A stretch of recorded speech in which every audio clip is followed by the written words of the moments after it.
expensive clothes. What's it take to get me on the radio? Slow down for me, goddamn, slow down for me. Icy boy, I'm an icy boy. Icy boy, the frozen soul. Suicide doors are looking gorgeous though. Icy boy, the frozen soul. Suicide doors are looking. Icy boy, the frozen soul. Suicide doors are looking gorgeous though. Icy boy, the frozen soul.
gonna take you back. Spitting facts, you gotta live with that.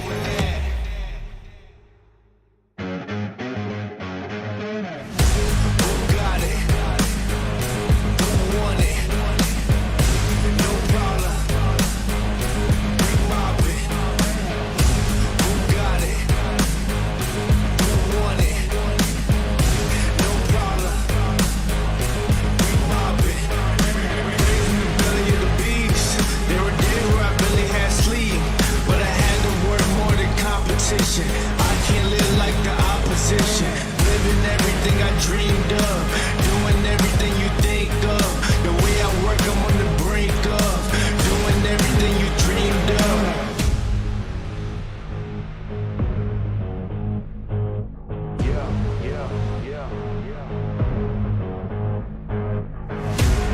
Only aim for perfection, ain't no half stepping. I'm gonna take you back, spitting facts, you gotta live with that. Who got it? Who want it? No problem. We mob it. In the city, plenty havoc causing.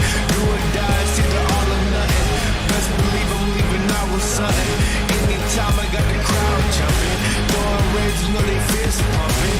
I'm the king of dysfunction. What would you do if you had my life? Work like me, had them stripes. Would you go hard just to have that ice? Lot of dudes still trying to have that price. In a yo, cooking about to add that spice. Nowadays, dudes never had that fight. When the first bill, better burst your pipes.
Failure happens to us all, but it's how champions evolve.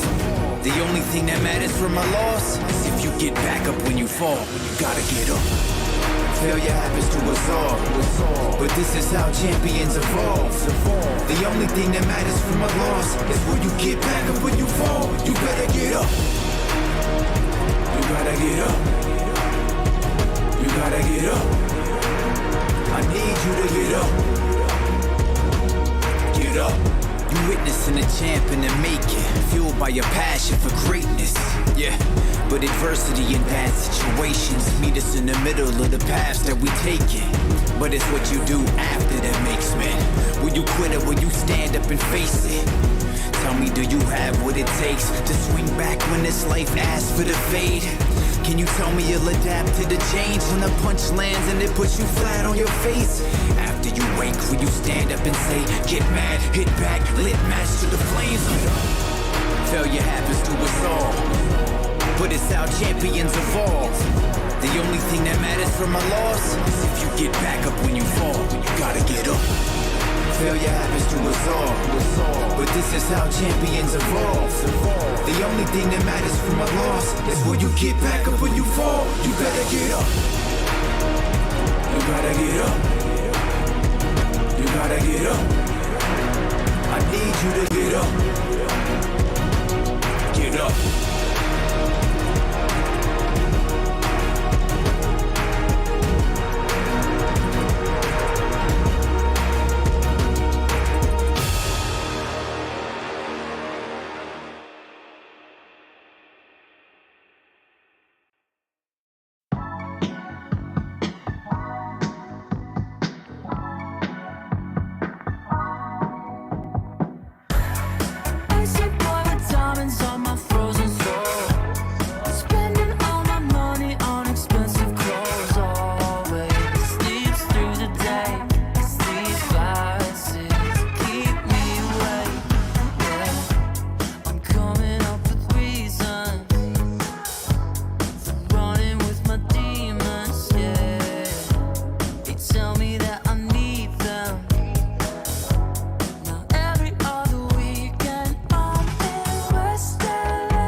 to take you back. Spitting facts, you gotta live with that.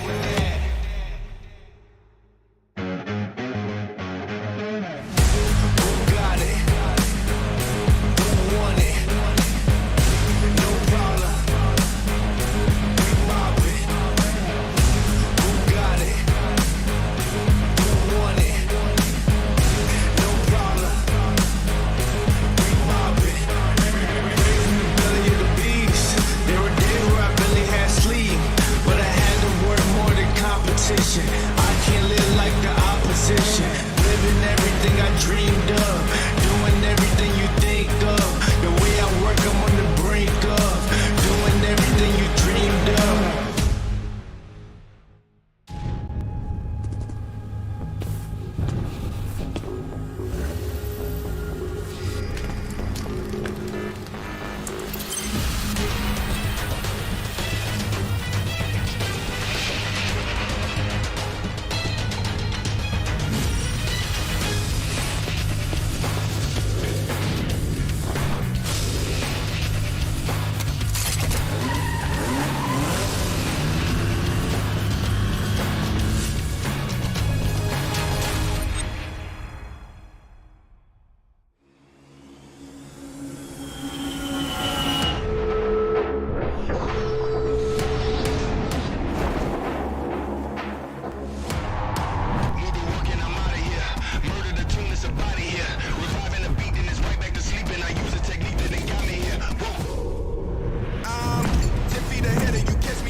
يلقى مكان فكان في دامج وحاول تضغط على روب المخطبوط العراق موجود معانا ليخلص مدفع تواجد الايسبورت بعد تكسر الوضع تاع اوبا حاليا على غرب لوحده بصراحه هذا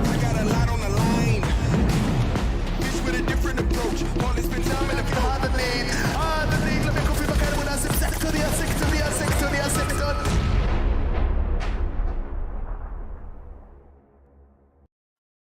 Welcome everyone here to the final day of, course, second Super Weekend here at the PMPL Arabia Full Split 2022. My name is Highland Wolf, and if you're just joining us, well, welcome. And of course, if you want to let us know what you're thinking of the tournament so far, you can, of course, do so using the hashtag PMPL Arabia. As always, jump in on a conversation using YouTube, Facebook, and TikTok as well. And of course, let us know who your favorite team is, who you are rooting for, as we say. But it's not just me on the desk, of course, today. It's also joined by the wonderful Monica once again for the Saturday evening. Monica, it's been 2 days so far of a hectic Super Weekend. Are you excited for one more?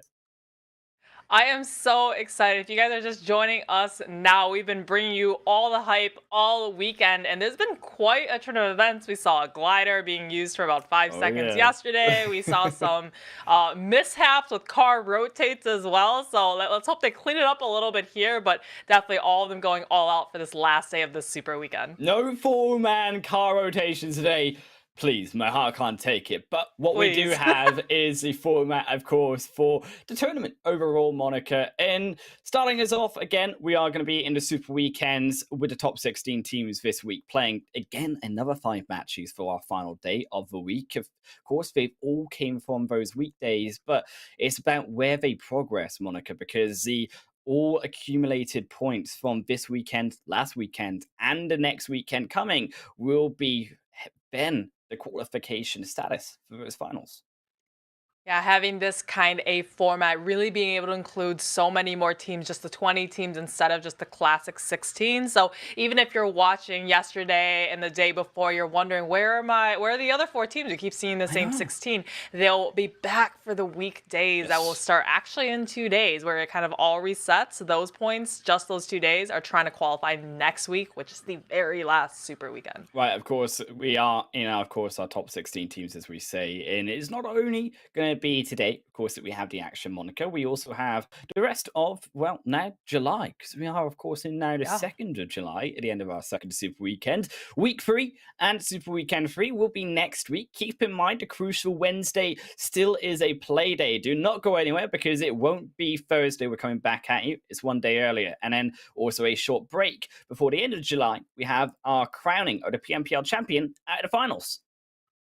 Time is sure flying because we're having so much fun in this PMPL Arabia. Hope you guys are having so much fun with us as well. But yeah, we're officially over the halfway point in this tournament in terms of the super weekends. So these teams, it's starting to get down to the wire for the number of points they need to get to qualify into finals. And it's very, very important for these teams, of course, to get those points because they equal the prizes that these teams are also going for. Of course, every team too going to get $2,500 for their efforts by competing just at the beginning of the tournament, but also the winner chicken dinners. Every single match, of course, for our final 5 games here at the Super Weekend will return $1,000 to each of those winning teams, whoever they may be. Of course, as well, we have our finals later in the latter half of this tournament in July, as we said, which has its own separate prize pool.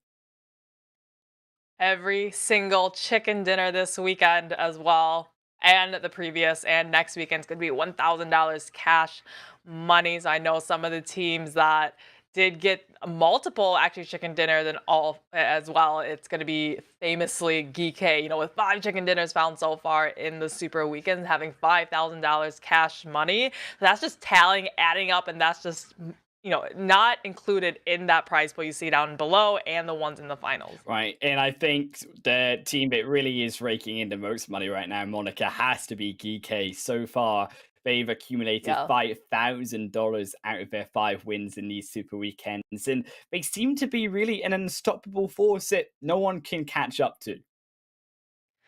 GEEKAY is just, I don't know, like they won 2 of them actually yesterday. I want to say 2 of the chicken dinners, along with NASR, which is very surprising. I mean, I'd say I know it's a team that can win it out. It's just we hadn't really seen that kind of play style and that kind of success from NASR at all this tournament so far. Yeah, and I think NASR stepping up along with a few of those other teams. POWR also had those good results, of course, Monica too. And I think it's that generous now of that teams coming in from the bottom end, picking up those points, as well as GEEKAY, as we said, running away with those standings. We can look, of course, at our 16 qualified teams here, Monica. And as we said, the name's already there, as we have mentioned. But I think it's also important to note that, again, we have 3 new teams competing in this Super Weekend. That being, of course, Falcons. They're also the edge of SKYROCKET and their 2D. Yeah, 12, right? Yeah, 12. If I can get my words out here. I think it was Kurt 12 as well, but those 3 teams. When you see them here, of course, that means that there were a couple of teams that didn't make the super weekend, right? And that's going to be very surprisingly OOREDOO Thunders, CONQUEROR, 90th Minute, who were in last weekend's super weekend. Yes. So they, like you said yesterday, they can't even defend themselves right now in the standings because they're not even playing this weekend. Yeah, and I think crucially as well, VISTA Gaming too, that other team that still has to make it into a super weekend. So a lot on their shoulders coming into that week 3 next week. But I think as we focus on this week, we can, of course, check out those standings, Monica, where our current teams competing are right now in towards those finals, potentially qualification spots. As GEEKAY are going to be, as we said, in that pole position, 281 points so far, and almost 150 elimination points, but they have topped out already in their placement points. By far the most aggressive team here.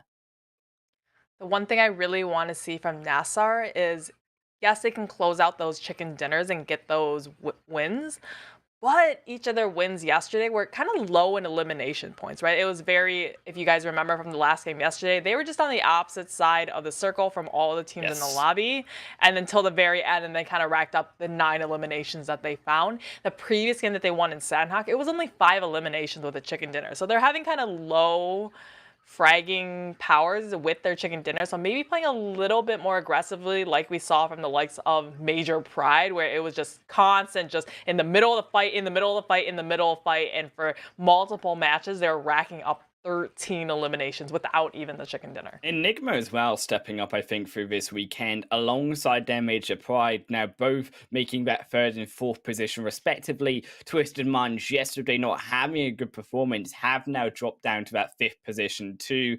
On the alternative though, you look at the likes of Triple Esports, who are also chasing those goals now.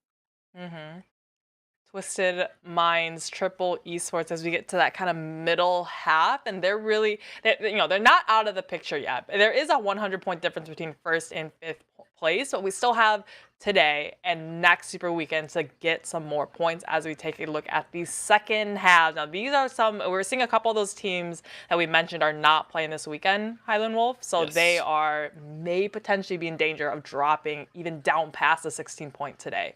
And that's really the danger zone, right? That 100 mark point for 90th minute. I'm expecting Falcons to surpass that, considering how close they have gotten. But the real concern is, of course, some of those teams who have played 25 games, both the only one and Rad, still needing to pick up those points because they are behind even the likes of OOREDOO Funders, who are ahead of them in points, but have played 10 less games, Monica. I think it's safe to say Rad will probably overcome OOREDOO Thunders at the point today, unless they just get 0 points the entire day. Which, I hope not. Knock on wood, hopefully that doesn't happen. I mean, it is probable, but it's a very low chance that happens. Yes, of course. But yeah. I mean, we also have our 3 other teams here, Monica too, on that third page as well. And Falcons, as we said, SKYROCKET, COR12. And I think for Falcons, it's been really a great weekend so far. They're almost at 100 mark and averaging about those 9.9 points a game. Are we expecting Falcons now to overtake some of these other teams who have played not only 10 matches less, but potentially even 15 matches more so, should I say? I think kind of same situation, 1 point less than 90th minute, who is not defending themselves this weekend. So, I mean, unless Falcons doesn't get any points today, I'm hopeful that they will be able to jump and soar over into the top 16. And then SKYROCKET's Curd, they're a little bit shy as well. We saw Curd 12, some mishaps with some vehicle rotations all in the same one that kind of just didn't prove fruitful for them. Yeah, he's like, don't remind me again. But 54 points, they're a little bit. They need to turn things around if they want to get in that top 16. Yeah, I mean, COR12 realistically are looking, I think, despite whatever they get today, unless they are maxing out about 20 points a game, realistically going to need to get back into that third week in the future. So it's going to be a very long haul series of days and this next following week for COR12. Also, I think SKYROCKET under that potential bubble. I think Falcons, on the other hand, you have seen a lot from them. I think they will need to show a little bit more depending on who gets through into that third Super Weekend, but they have certainly created a solid foundation for themselves. And that's what these 3 teams are really looking for, Monica, this week. Each of those 3 teams at the bottom, Falcon, Curd 12, and SKYROCKET. Remember, they weren't in the Super Weekend last weekend. They came into the first day this Super Weekend guns a-blazing. Each one of them got a chicken dinner in that first day to really start the weekend strong. And then yesterday, we didn't really see that much from them, right? It was just kind of a very mediocre, very poor kind of performance, not a lot of points across all the 5 matches. So today, maybe they dip down low. Maybe this is their turn to dip up high again. And you know what you need to dip up higher, Monica? It's none other than that Monster Energy, our official energy drinks partner of the PMPL at Arabia. But of course, they're going to need more than just a Monster Energy to get through our 5 maps today. And it's going to be, again, the same maps that we have had previously, Monica. And we can talk about them just now and say, well, Erangel, of course, is going to be the major 3 maps that these teams are going to have to fight on. And I think the other hand to that was that Erangel wasn't actually the easiest map for a lot of our teams yesterday, particularly. Yeah, Erangel, you definitely in the Super Weekends need to have Erangel locked down because you play it 3 times out of the 5 matches in a given day. So if Erangel's your kind of weak point, right, you're not going to be doing well. It's like, great, you do well in Sanhok, for example, Road to Glory. We saw them have huge success in Sanhok. Not necessarily yesterday though, because NASR came and stole that one away from them. But if you aren't, based on just driving point, you have to have Erangel down because it's the majority of matches in the weekend. Yeah, and I think we've seen a lot of those changes, as we said, adaptations and styles. But we also, I think, have to say that it's not just been Erangel, right? You mentioned Sanhok has been one of these maps that have created a lot of difference in terms of the value of these teams and the points they can pick up. I think also Miramar is also another part of that puzzle that these teams are still trying to solve. Miramar, we've seen a lot of success on Miramar from a team like CONQUEROR, Iraq. Unfortunately, they're not in this weekend, but we also saw a team like Twisted Minds win out a lot of Miramars too.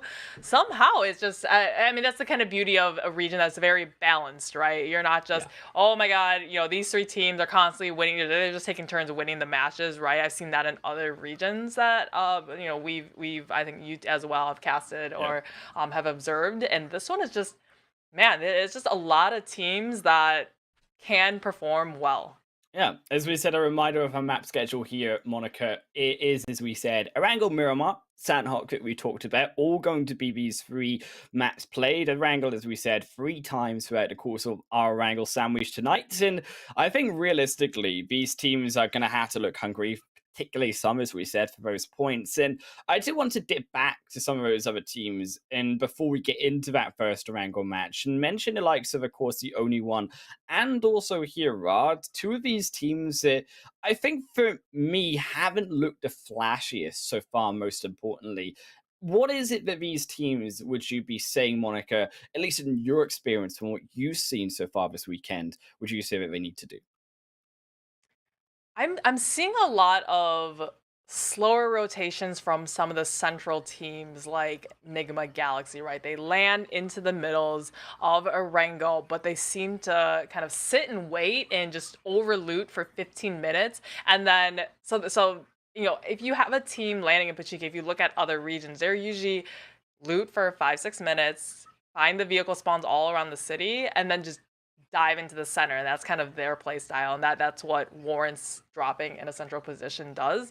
But they're playing a edge strategy in a central position, so it seems a little odd, a little bit of an outlier for them. And they did well in Miramar yesterday, but I haven't, even though they are in 3rd place, they should be way higher. And is it that now the issue of these potential rotating teams from that eastern side too, who are looking to contest NIGMA, but also looking for a position, like we said, the only one, Monica, also Rad, who do tend to struggle here to pick up those points to make those rotations work for them?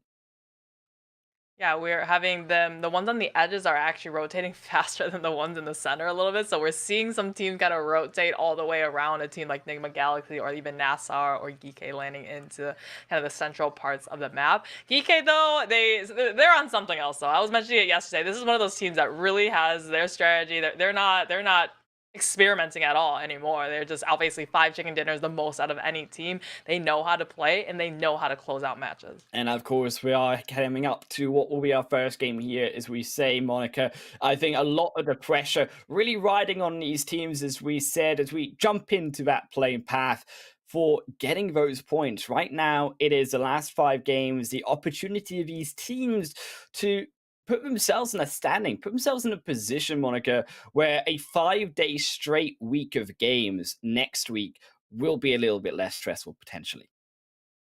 It's the mental endurance and the mental stability that experience lends to these teams. If you're a team that has played a lot of these kind of tournaments, knows how to play at this high stress, high intensity, and can keep their caliber up high, like the likes of GEEKAY, Major Pride, like NIGMA Galaxy, all at the top, then they can still compete. I heard your reaction though. Yesterday I was like, we need an extremity circle because I haven't really seen that, and we had 3 so central circles yesterday, 2 in GACA and 1 in school. And what this does, a zone like this to the playing path, is it really does affect these teams worse than it potentially could have done, because that playing path is more towards the opposite end of Erangel. Now, RTG, who would drop here around Stalba, also teams who tend to drop here around Yasnaya Polyana, as we've seen FALCONS do on that direction too, won't be able to get there immediately. Now, FALCONS, they can continue to fly out and drive on this location, but RTG, on the other hand,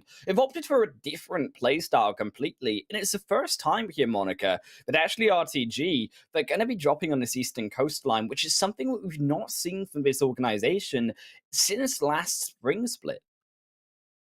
It's hilarious. Road to Glory has actually been taking up the Stauber area. Remember the glider mishap that was way up north of Yasnaya? So I think the plane path was a little bit too far for their liking of getting all the way up there, which is why they ended up going on this western coastline. But if they had, if the plane path was a little bit more forgiving and they had gone up there, they would have been really set up well to win out this map. See all these teams still landing down, of course, on the field. A lot of them still, as we say, having to continue to drive through to their locations. YALLA are going to be those closest, I think, to the zone. Falcons as well, both respectively in Savoni and Yasnaya Polyana equally.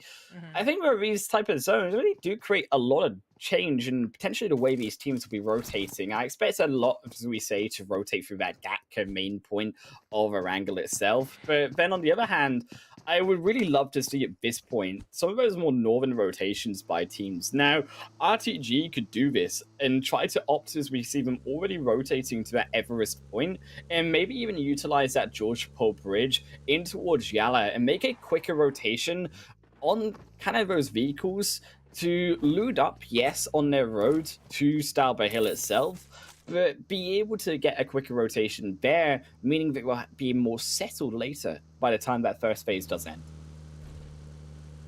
First phase popping up, Road to Glory, looks like. So they landed on the western side. Identified the circle was up in that northeast corner. They haven't, I mean, you can look at their loot. One first aid, one, monster drink in their backpacks. So they just immediately looted just one building, got in the vehicles, and are starting to rotate for the circle now. So I like this proactivity and this time management from them. Go for the initial loot, rotate while everyone else is still looting, and then find your kind of secondary spot, a much better, central spot if they want to choose that, because no one has rotated yet, and then continue the looting phase there. And it will slow down, of course, their looting phase for now, but it does help, as we say, because it will be able to avoid those later rotations of teams blocking those bridges out. Now, also GEEKAY, an interesting rotation by them is we get to see them on the screen. They've split 2-2 between the ruins in that water town towards Roshok as well, and it's actually a smart decision by GEEKAY because they have come to realize that no team does drop in Watertown or the ruins section early on. They know that they are the only ones who drop in Roshok so far in the tournament, and therefore are using, as we say, that space advantage, not only to get themselves more loot in a wider area, but it gives them more information, particularly in this early game, where teams will be, as we say, making those early rotations and potentially spot them out on that bridge past Roshok. Not only do they have the knowledge that is open like that, I think just that external game pressure that's coming from the standings, right? All the teams are well aware that GEEKAY is #1 in the standings, 5 chicken dinners found. They don't want to mess with the likes of GEEKAY. They know they are playing at their highest caliber. They are doing really, really well, and they really don't want to, especially if a team like POWR, who is just a little bit further down on the standings from them, they don't want to pick an early game fight from them. So I think a lot of the teams, even in the semi-general area, like NASR in school or, in that general vicinity, they are giving them a lot of breathing room because they don't want any sort of sights of GEEKAY. Look, I would be a bit scared to contest against GEEKAY here, but I think one team isn't scared to contest them, and it has been YALLA in the past, as 4K are driving by them right now. YALLA have looked on fire when it comes to the confidence. Maybe it hasn't always worked out for them, to be said. It has come to their downfall a few times, but nevertheless, YALLA are showing them themselves that they are here to play. YALLA, especially in Sanhok, which we shall see later, but there, I mentioned, hey, nobody wants to fight against GEEKAY. That kind of only applies to Erangel, because YALLA and GEEKAY, we see them time and time again. I don't even know how many times now, all landing in boot camp and having that early game fight. And so far, YALLA, it's in their favor for how many times they've won. I'm gonna have a bet with you, Monica. Okay. Oh gosh. It's just a friendly bet. No, nothing to it. But I am guessing here that one day, maybe, I'm hoping this day, I'm gonna say it's gonna be today, that YALLA and GEEKAY don't both land in boot camp. I'm guessing that's my onlook towards Sanhok. I mean, can you give me a day, right? But you are thinking that that's gonna change as well. Yeah, I think right now they're okay, right? This is super weekend, and especially in league play where the points don't really matter as long as they're in top 16. They're going to just continue to fight and fight and fight. But I think, yeah, at some point, I think GEEKAY is going to be. I mean, if they're healthily in first place, it doesn't really matter to them. If they go healthily, it doesn't matter, right? So they'll just keep going there. But YALLA, I think YALLA at some point is going to recognize, hey, we're we're losing out on a couple thousands of dollars because we keep landing here. So you think that YALLA are going to be the ones to move away? Oh, I see. I like Gustavo. You're using the standings. You got a bigger brain than me, Monica. I wasn't thinking that far ahead. I was just thinking like it won't working for these teams. Oh, well, even though YALLA has won the fight in bootcamp more, it's also not us having a long extended Sanhok conversation on Erangel, but even though they've won it more, they are it's debilitating their rest of the end game, right? Like, yay, we win bootcamp, but then POWR came in third party, we can't rotate out. It's just not going well.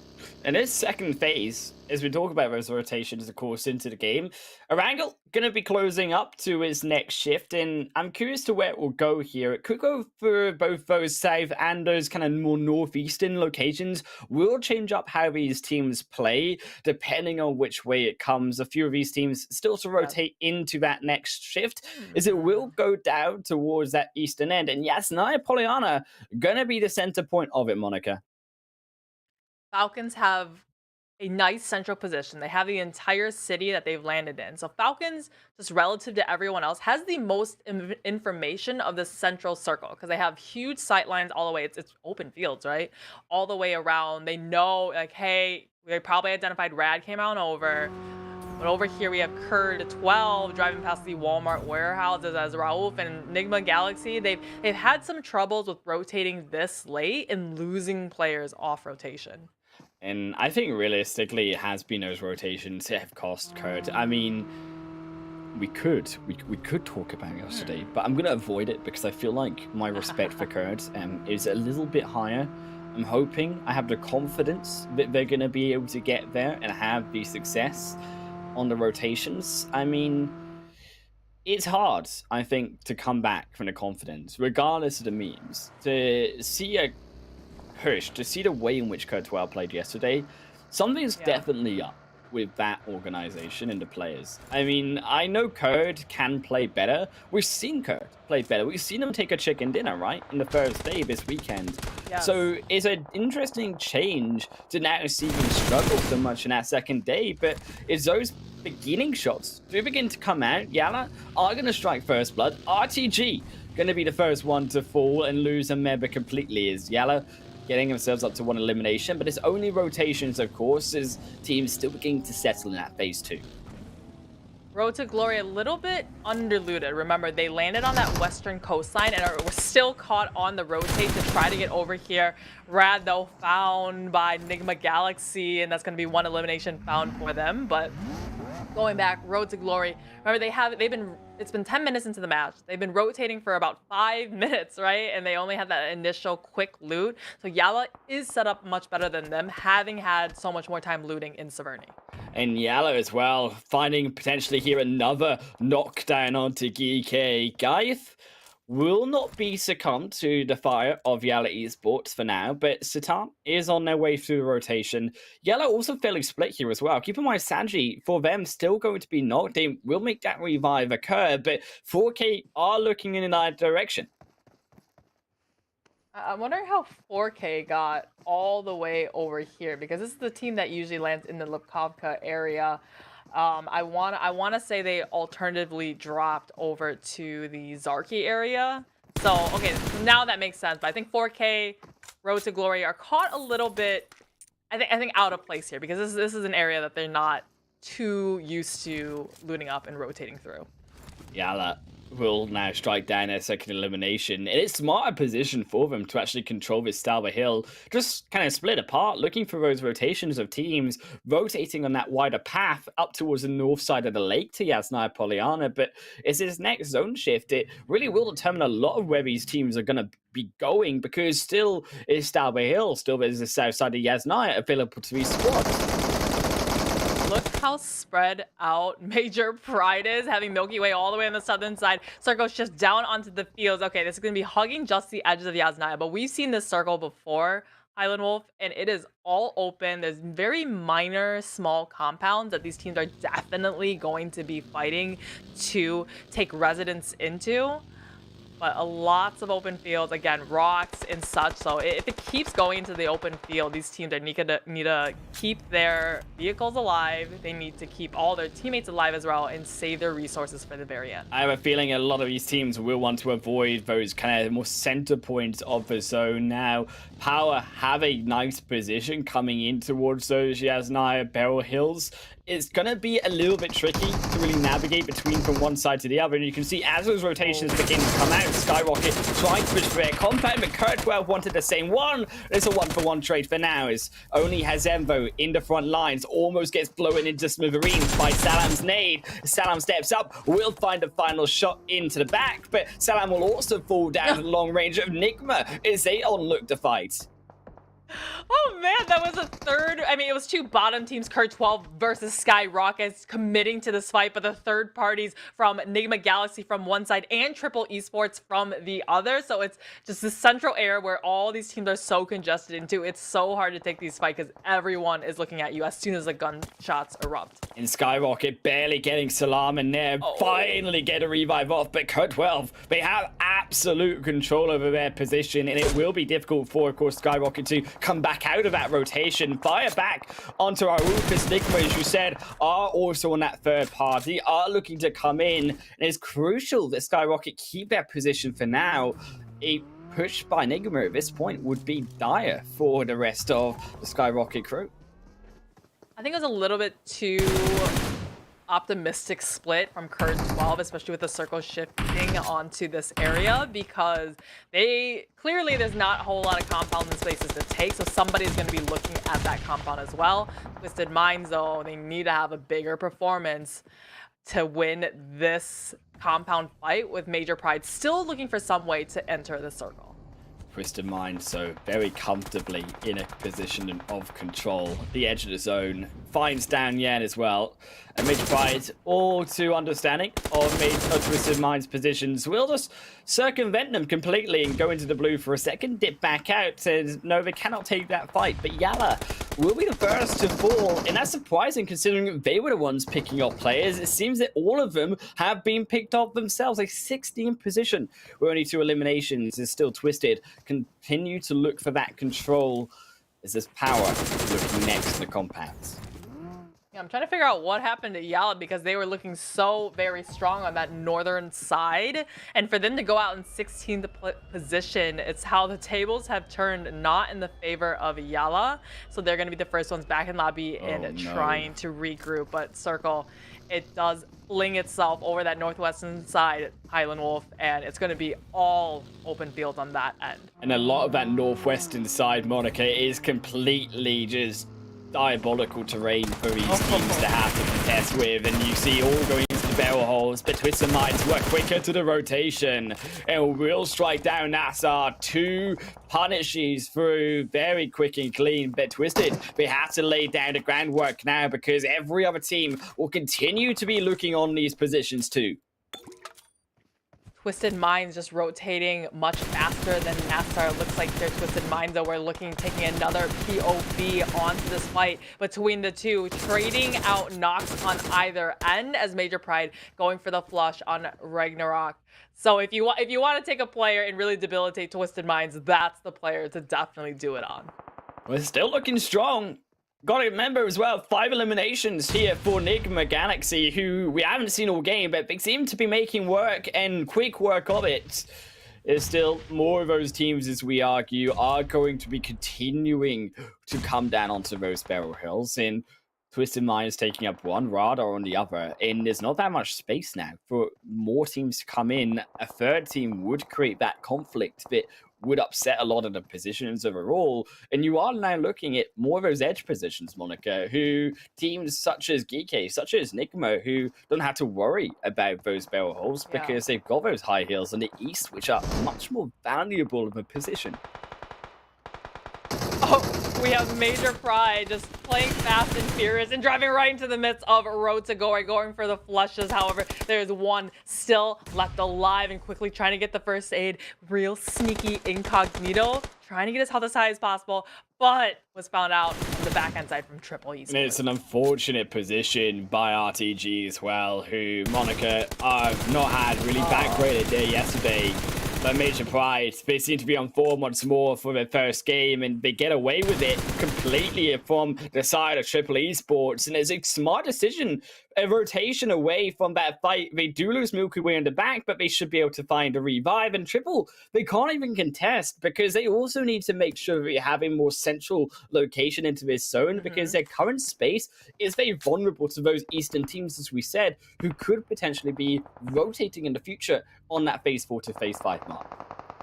POWR had such a great day yesterday as well, as Twisted Minds is coming over the top between the two dips on this open field and goes for the flush onto a member of Red, so debilitating them down to 50%. They're all stuck here. Their vehicles are, blown up or about to blow up. Can't really use that to rotate anymore as we look to see the big picture, the eye in the sky, see where this next circle will go next. And I mean, coming here, Falcons finally leaving the Yasnaya city, where it's gifted them so much time within the circle, but we see a little scrimmage on the eastern side between the only one and SKYROCKET.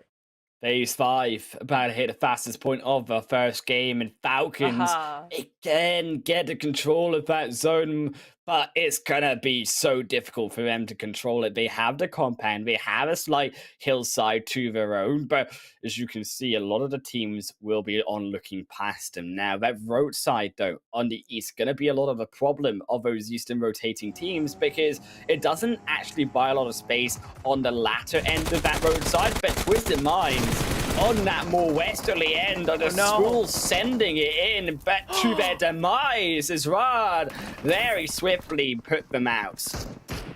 Oh, it's all gone wrong for them. They should have stopped a little bit, lobbied some grenades resources if they had it, or smoked it out a little bit. Just sending two into the vehicle puts them in a super vulnerable situation where they can't shoot on back, and it was just within 2 seconds, the entirety of Twisted Minds had been taken out of the lobby.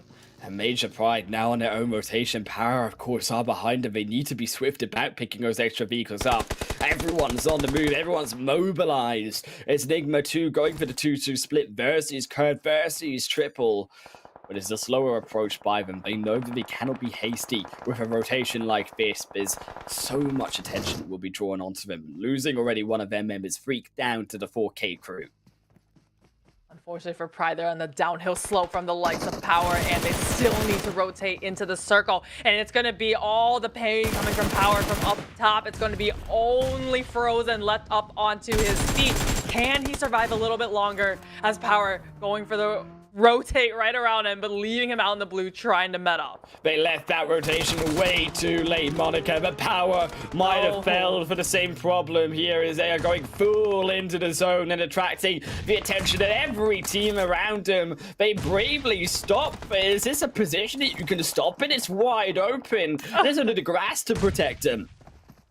I think the car ran out of gas and they couldn't go any further, but like you said, they're not even in the circle, out in the open, garnering the attention of NIGMA Galaxy and Triple Esports in front of them, so they're going to have to just Houdini themselves somehow to get out of this hillside. I mean, the only place they might be Houdiniing themselves is out of this game, Monica, because they seem like they are stuck with the blue zone now, encroaching in behind them. Aziz will already fall dark, steps back in the vehicle, but is that the right choice? Don't think so. You don't have to worry about that problem for much longer, though, because Triple are all over you in POWR and no more. POWR running out of battery, putting out in 10th position. Now it's going to be Triple Esports and NIGMA Galaxy's turn to get into the circle. And you see Triple Esports really fanning out as the circle is flung even further away from them, right onto Falcons and GEEKAY. NIGMA Galaxy, they also need to clear out SKYROCKET if they hope to get into this next phase circle. NIGMA still alive somehow. Triple still there on the south end, but it was a northerly shift, as we say. Falcons still in control of this next phase. SKYROCKET We really need to see more from them because they're currently one of the bottom teams, not making last week's Super Weekend, having 15 less matches than everyone else in this lobby, down to only 2. Only 2 eliminations found as well, and having the likes of NIGMA Galaxy on their backs to looking to take them out. I mean, they're at their mercy right now. They're not moving at all. They're just taking the pain from NIGMA. And SKYROCKET, I'm not sure they want this pain. They're going to need the antibiotics because NIGMA, maybe they need them though. They will fall down first, but it is bullets above their heads to SKYROCKET, and they will be sent sky high by GEEKAY as a vehicle will be blowing up. Now maybe them next to smoke comes through. Maybe we'll allow them to survive for a few more seconds. As GEEKAY let them live as Triple. I'm pushing now next, the full squad, but named down to just the third is Ali. Gonna get knocked down out of the blue, and there goes the back line. This is what GEEKAY does best, right? They set themselves up for third party every single fight that is happening around them. They go for the knocks, they go for the immediate flushes, giving them no chance at all to revive on up, as Hope does find the flush onto Ali. SKYROCKET, they still have Salam. Wanted once more, again knocked, as now it's going to be R8 pushing into the compounds with Falcon, the last compound left in this end circle. It's the biggest fight for now, but R8 seem to be losing it majorly. SK-Ton is only the last one alive here for their squad. They lose out on those extra members who were already knocked in.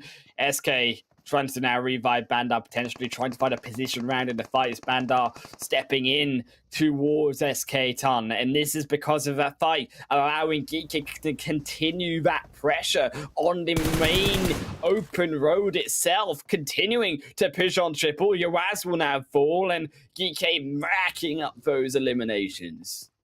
We have 2 different fights going on in this circle. Falcon Esports looking to clean up onto R8 as they still have 2 weaving through the smoke, just barely getting the sights and just flying the sprays through the smoke and trying to get those hit markers as Falcons getting even closer. One does bite the nuts, and it's only Bandar left alive to represent his team. Falcons making their move closer. Bandar sends out an aid. Will blow up one, blows up himself, and there goes health bar. Desperate attempt by R8, but Falcons will control the compound for the zone. It's gone down into GEEKAY's hands, and now Falcons need to move because Triple is down. The fight for them is kaput, and GEEKAY can focus all their attention on towards Falcons, on towards Rad, who, by the way, still as a solo player, keeps themselves in that third position, who need these points. Rad, can they survive to that second position? Because it's they who need the points over Falcons coming up very close behind them. This circle has been gifted to GEEKAY on a silver platter, just encompassing them all on there. They have the haystacks, they have the little downhill slope to play in here, and they just need to wait for these teams to try to send it into the circle. Rad is going to be trying to mat it off, hopefully trying to get a second place, but Falcons, they're running out of time. The blue zone on their backs is a huge compelling factor to try to get in. You see the smokes come out.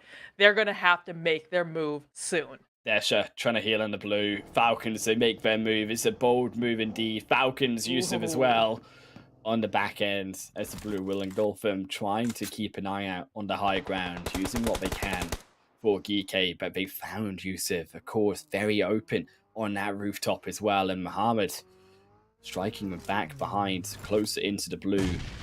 And Falcons, they just don't seem to crack this, but maybe that nade brings up some success. The middleman of GEEKAY now taken out quickly and assassinately. But Falcons, they need to move in further. Muhammad and Hope still on either ends.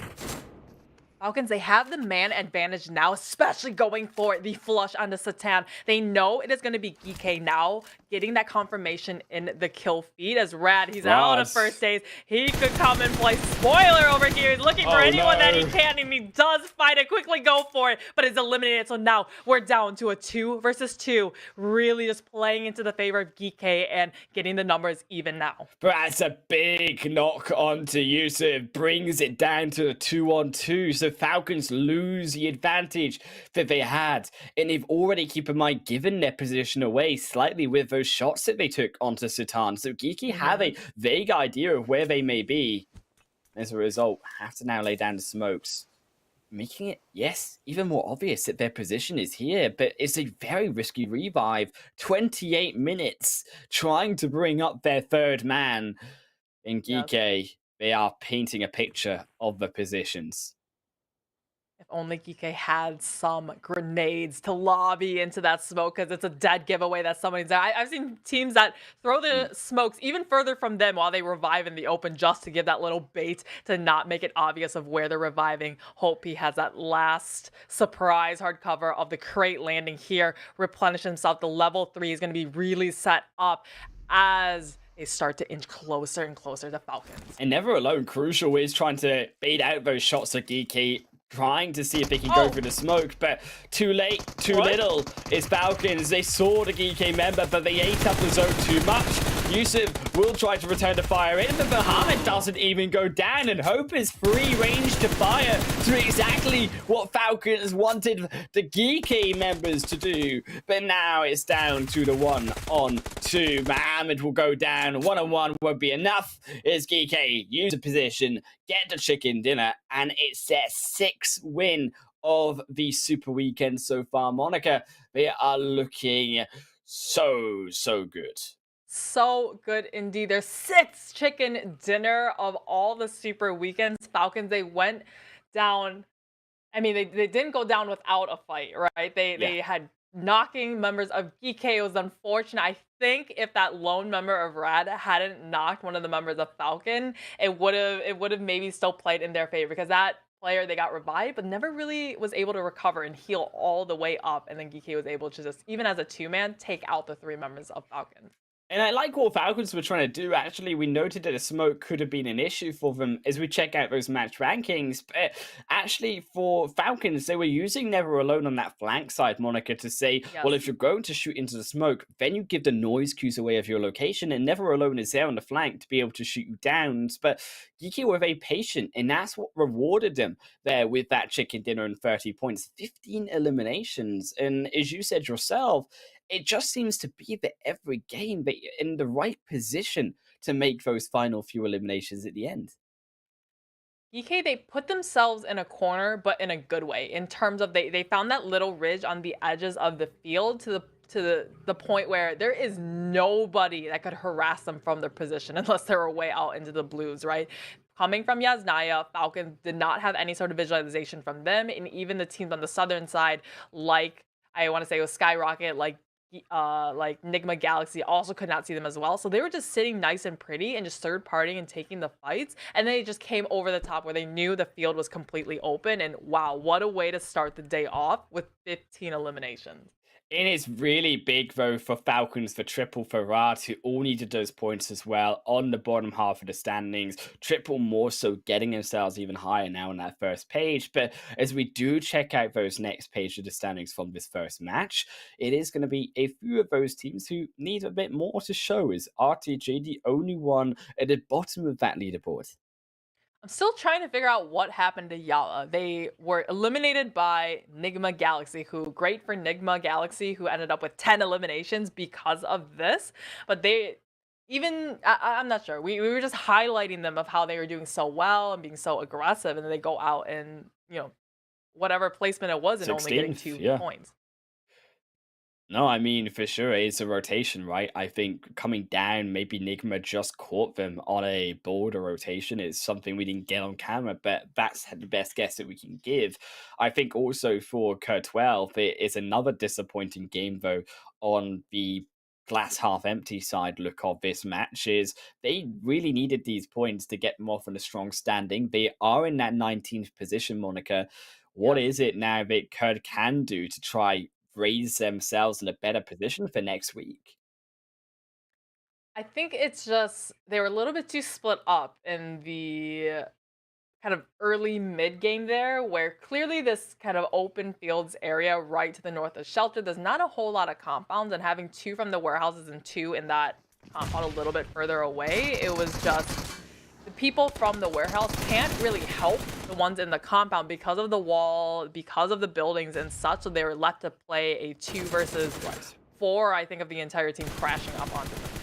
And as we check out, of course, our best upper moves as well, Monica, from that first game. And realistically, I think that it was also R8 who helped actually GEEKAY bring that win, because they did draw a lot of the attention of Falcons over towards them, which was the opposite way that GEEKAY were coming in the zone. So Falcons not looking potentially on that road, because as we said, GEEKAY were very open in their position on that road side, trying to slowly come across, picking off those members. And I think had R8 not been there, maybe there's a world where Falcons could actually win out on this chicken dinner by taking out GEEKAY when they were vulnerable, but because they didn't do so, that's why GEEKAY were able to get a better position. By the time the R8 fight was finished, GEEKAY already had set themselves up for Falcon coming in that zone, with the zone going towards them. There is so much truth in that, because you saw Falcons up on the rooftops of those blue stacks. If not for R8, we would have had Falcons never alone up on top, watching as GEEKAY is trying to come over the open roads into the field, and probably was able to pick them off, just like GEEKAY was able to pick off Triple Esports trying to rotate into that open field. So I think GEEKAY owes about half of that 1,000 cash money to R8. Look, I mean, they're still going to keep it themselves. I don't imagine they'll be sharing as caring anytime soon, Monica. But we check out those overall standings regardless of that first game. And GEEKAY, as I would assume here, yes, are over 300 points. And we're not even done with the day, Monica. And they are already averaging now, after what, 15, 20, 25, 26 games, 311 points. That is an insane, clearly about 12, 13 point average for getting. So they've now, yesterday, I think at one point they had about a 60-point gap between themselves and second place, which I think it was Twisted Minds at that point in the day. Now they have a 83-point difference between them and NIGMA Galaxy. So even though NIGMA Galaxy went out a little bit early in the match, but they got 10 eliminations. So, I mean, the points are close, right? They just barely was able to fling themselves a little higher than NASR. But you're seeing this starting to solidify a little bit as teams that aren't doing well, like Twisted Minds, are slowly dropping. And I just want to say the point average here, Monica. It's 14.8 points per game that GEEKAY currently are picking up in these super weekends. That's almost a chicken dinner average game. That's how crazy it really is. And as we check out those second page, though, can't say the same story, though, from the rest of these squads, as POWR are in that 9th position, beginning to get close to that 8th spot, but 4K, the latter, are dropping further down. RTG falling also, but it's Rad coming back up after that game and making, I think, way for also their Falcons, as we said, breaking into that 15th position. And the surprising part is, as we said, they are 15 games less than the only one, but more points than them. 118 points found now, so just goes to show how much stronger Falcon is doing. Maybe it was just kind of an off first week that they weren't able to qualify for that super weekend. But I know the team like Falcons can play really well, and we've seen them win out matches, especially the first day of this super weekend. I think if they were able to make the first super weekend, they'd be, well within that top half page of the standing. Yeah, I think as we check out, as we said, those other 3 spots, of course, 90th minute now falling down because, as we say, they can't defend themselves in a super weekend. But SKYROCKET also entering up in that location. Cur12 still, though, on that last position overall. I think for Kurt, we're looking at a world, right, where I don't think it matters what they do today. Even if they were getting those mega points, Monica, they still need to get that 3rd super weekend. And if you vote at your own one, of course, get your own rewards too, not just these other teams. You can check out our Grizzly Bear card collection and join the card collection draw and win outfits. There's a chance to get all the pieces of an item in one go. Monica, I'm looking at that Grizzly Bear and I'm saying, well, guys, there's only a few more days to go. 5 days before this all closes.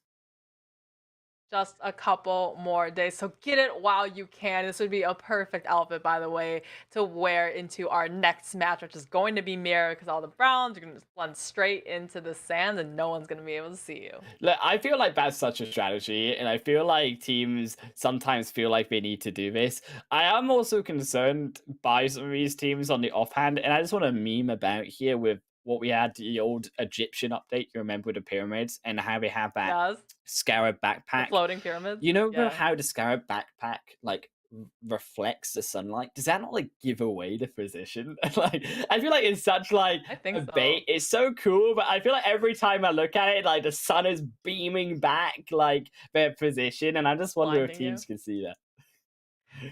I know a lot of pro players, if they're just playing their classics or streaming and etc., they have their certain outfits that it's kind of their brand, right? Like, this is my outfit sort of thing that's very flashy, and they like to identify themselves like that in classics and such, and when they're creating content or posting.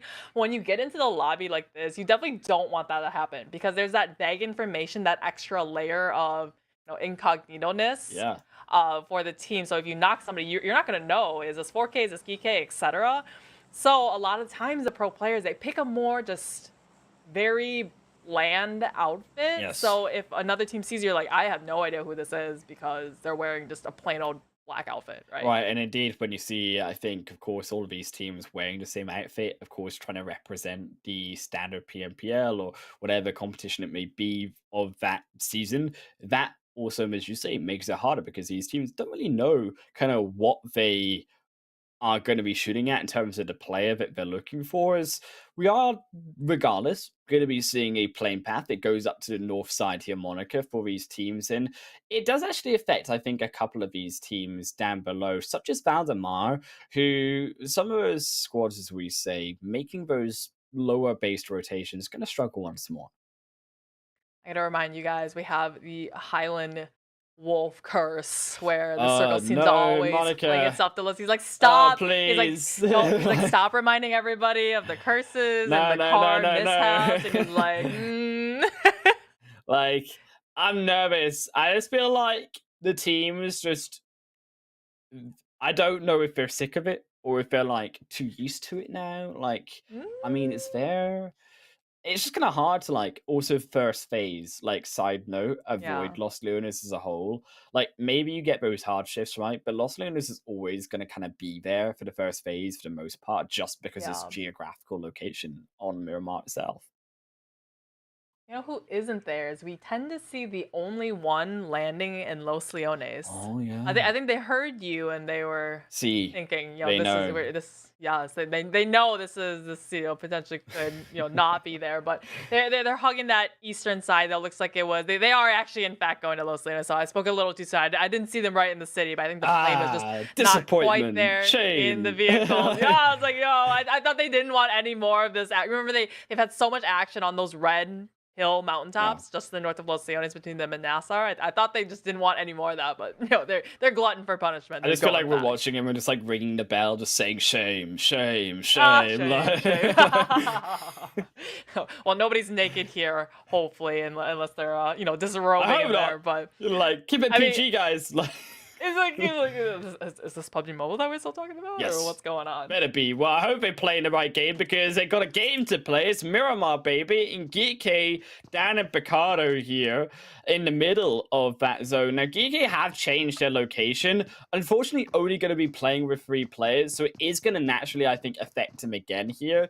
Also not going to really have to worry, because quite frankly, GEEKAY are so far on the standings, right? 300 points, 311 in total. Is there anyone that can really contest them, even if GEEKAY had like a horrendous day and it just completely didn't exist for the rest of the days today and the matches today? So somebody needs to nerf GEEKAY. I mean, they're put it in the patch what did notes. I say? Yes, just next patch up does the 18.2 patch notes. GEEKAY Esports from the Arabia region.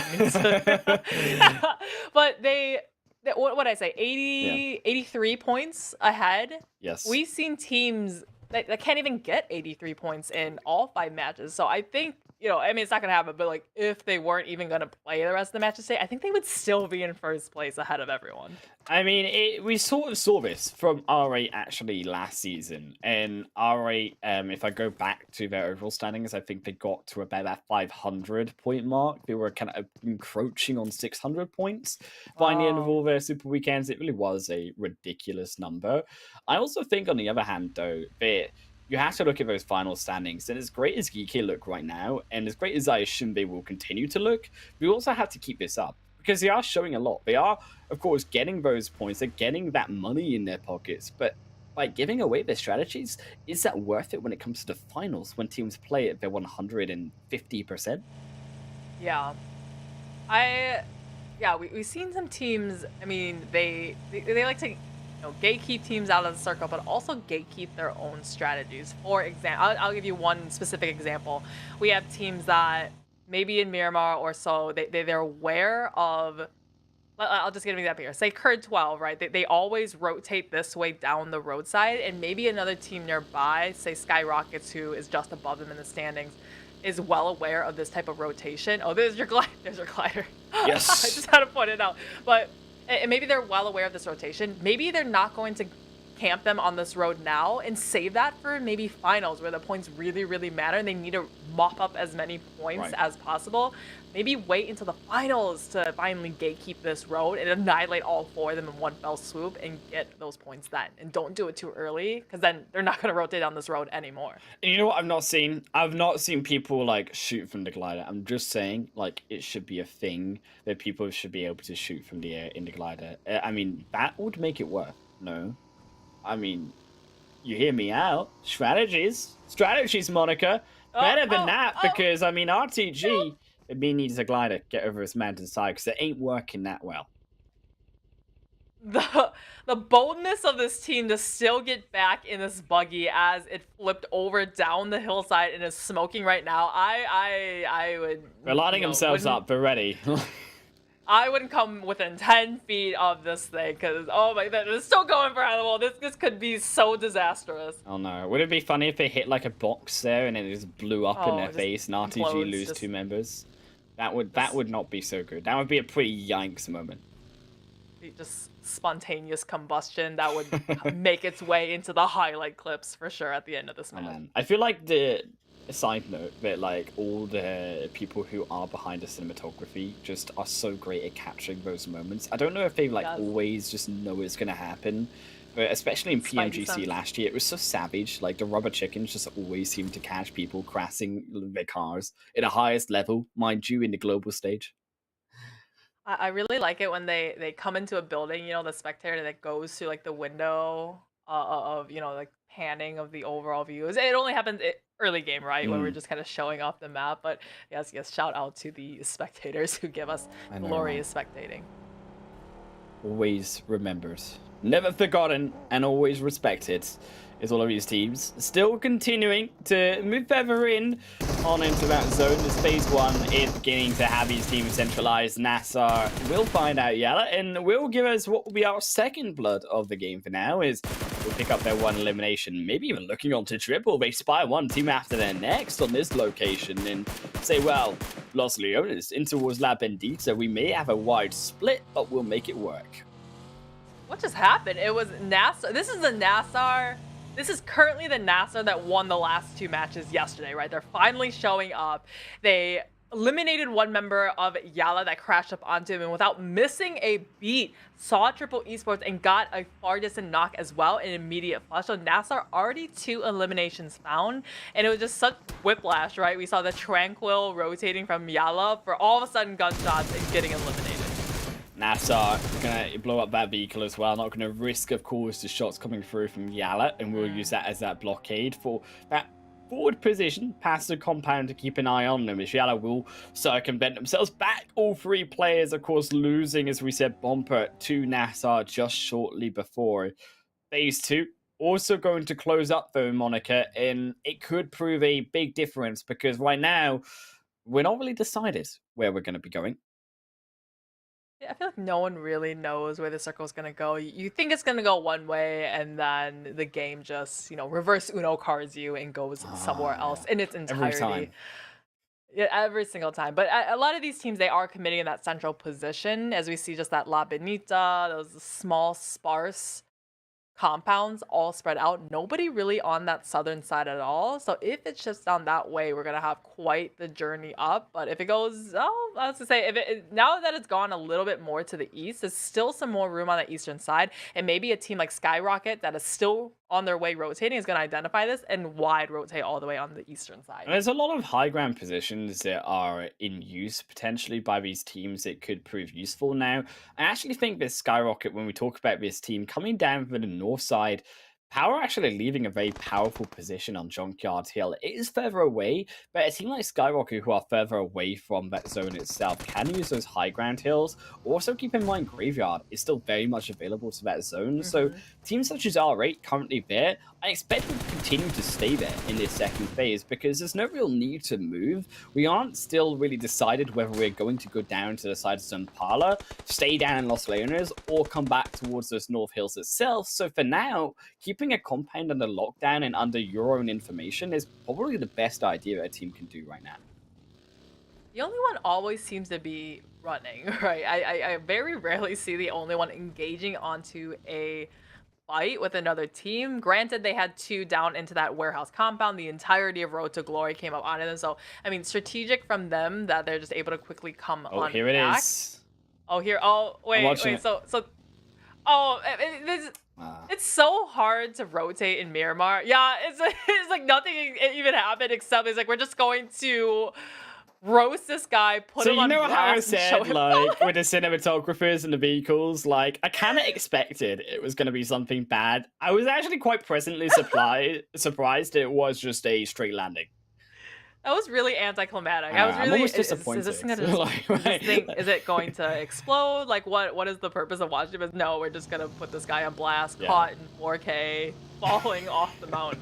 Like, we're such mean people as casters. I feel like we're always expecting every time it comes to the vehicles that someone is just gonna be knocked out. Like, we're just expecting it, and when it doesn't happen, we're like, why, guys? Like, it wasn't even exciting. Yeah. NIGMA Galaxy all rotate. So this is the vehicle management that we like to see, right? Yes. For them all in a different vehicle, not putting all of their eggs in one basket. The only one coming away from Road to Glory, but finding themselves right on next door neighbors to yet another team, though. So the only one they just can't seem to find anywhere to go. They're just always just driving and burning the gas, trying to find somewhere to go home. In La Benita Hill is, or should I say Crater, currently has been taken up by a lot of these teams, and on the edge of those the hillside itself is they're not really, of course, wanting to go in at a center point. It's just obvious reasons going to be very difficult to come back out of again around these teams in the center. Is phase 3 is going to be at its close to now as well, Monica, and these teams finishing up, of course, their positions on those rotations seem to be in a fair enough spot. NIGMA still trying to find their final space. Is RTG on looking them? NIGMA Galaxy, we saw them all rotating from El Pozo all the way through Picado. All of them just hugging that crater area. And I like how no one has committed into the crater of Benita, because that is really just a trap. There's only one easy way in and out. Yeah, but the circle, it is going to come back up, this time to the northeastern side. And POWR, that's quite a position that they have found themselves in. I mean, this is what we said, right? Is you've got those hills around Junkyard, and they're still going to be in position. SKYROCKET continue going to take those, but how have they moved down into what is a position I think they should be more together for? I like they were trying to take this advantage of ground and trying to make an area for themselves. However, in a zone like this where teams are going to be looking down upon you in that center point of the zone, now is the time to regroup and utilize that higher hill that you've got leverage on back towards more of that eastern edge of the zone. Only one trying also to navigate their own dip currently is NIGMA have them pinned on the edge of La Bendita Hill, will also now navigate through, because it is about that fight of which one of these teams get through first to be able to pin the next at the later point in this phase 3. Yeah, Lord just galaxies away from the rest of his team now, conjoining together, trying to clear out the only one. And this is going to be one of your top teams fighting against a team at the very bottom of the standings. The resources they're going to be thrown in. Ziad on fire and not in the best of ways as he's down to a lick of health. More utilities coming out as another knock comes out from Freak. They're already losing the bottom two as well. They just can't catch a break as Luffy will fall and Lucian will fall in like dominoes. They are slipping away their life bars to the hands of NIGMA Galaxies. Ziad going for something fancy, steps out around Lord, but wastes a few of those shots and is just no more as Lord brilliantly outplays the first fire through and fires back with the 4 eliminations. At least Ziad had identified where the solo of NIGMA Galaxy was, and he was like, I'm gonna try this first because that's gonna be probably a lot easier than trying to find the 3 members of NIGMA Galaxy descending from the mountainside. R8 though have found themselves in a bit of a pickle because J9, or actually sorry, D7 up on top finds the shots through the smoke, and there's gonna be one more member of Red hiding. Trying to avoid getting shot at, but he is admittedly found out by Prestige. And it was just a brilliant catch by R8, and Rad just completely no right to be there on the road. R8 just circumventing him. They tried to go for that revive, I believe, of the knock, which was a major mistake. Rad then lose both members, and as a result, will fall down to only the duo that they have remaining. RTG firing themselves through the edge of the zone will lose out on one casualty here, so Unknown was caught on the edge of SK Tun's bullets with the blue and will lose their life as Falcons, though, claim the elimination. I'm unsure if that was really the risky play that was well worth it, because finding one knocked out of the blue zone at this stage in the game, there's no saving him anymore. Major Pride having massive fragging games yesterday, unable to close out the matches though, finding themselves right next to Falcon as the circle is going to come in a little bit more into the center.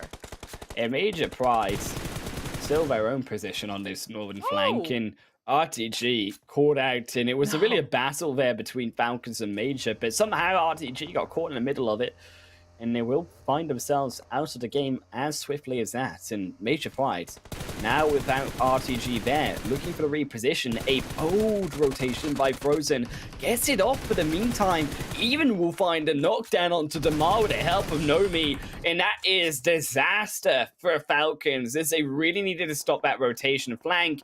Don't do so. Yusuf's still busy, occupied by R8, and it just feels like Falcons were a bit split in that kind of idea of who they wanted to target. The golden Murado from Asken, and not enough to save him. And again, we talked at the beginning about changing your clothes, changing your skin to hide your identity. Using the golden Murado, it's a dead giveaway to every single team that sees it, because hey, who lands in Hacienda? It's the Falcons. We know this is the team, right? So you want to really eliminate those identifying factors and be as incognito as possible. Didn't think about it like this. Maybe they catch on to it. It's Rad here, finding ourselves down to only 1 as Delhap is in an absolute wrong position, currently in the smokes, in behind a few hay bales. Twisted Mites will continue to loot for those shots in, but is a zone that has gone down to Minas Generales, and more of that kind of open field behind the 2 hills of La Bendita, 2 hills of the end of Minas Generales on that eastern side. It's a difficult zone to navigate in a way, and a lot of these teams, Monica, going to be very much playing on the edge, and as a result, may catch themselves on these rotations. As you can see, Kurt12 also finding out once of GEEKAY. GEEKAY are victors from the last match. Now only 3 players, but that definitely did not stop them in the last match to still be able to close out the chicken dinner. They've got the likes of SKYROCKET, 3 of them stopping just shy of them, with one still kind of rotating out on the back end side, and POWR also having their vantage points here. So as the circle converges closer and closer, everyone is going to be able to see each other, and Satan does get taken out. SKYROCKET Esports finding their extra elimination for themselves, but the work isn't done yet. They still need to get inside of the zone. That is the major problem that they are facing right now. And as GEEKAY, only 3 players, of course, are going to struggle naturally here versus Triple, who, although only have 1 player in, you're going to see the rest of them slowly closing in on that fight. And it's about push here, making a slower play versus GEEKAY, and we'll step back for the rest of the team to come in for that next fight in the future. But right now, Major Pride up on the front doors of POWR. Power does actually, I was gonna say Power got the knock, but it was going to be RT or R8 actually in the distance, giving a little bit of helping hand support to Power. Yeah, and is gonna be bleeding on out, unable to get revived, as this time Frozen is gonna be left by himself, trying to defend from the likes of 2 different teams swarming all around him.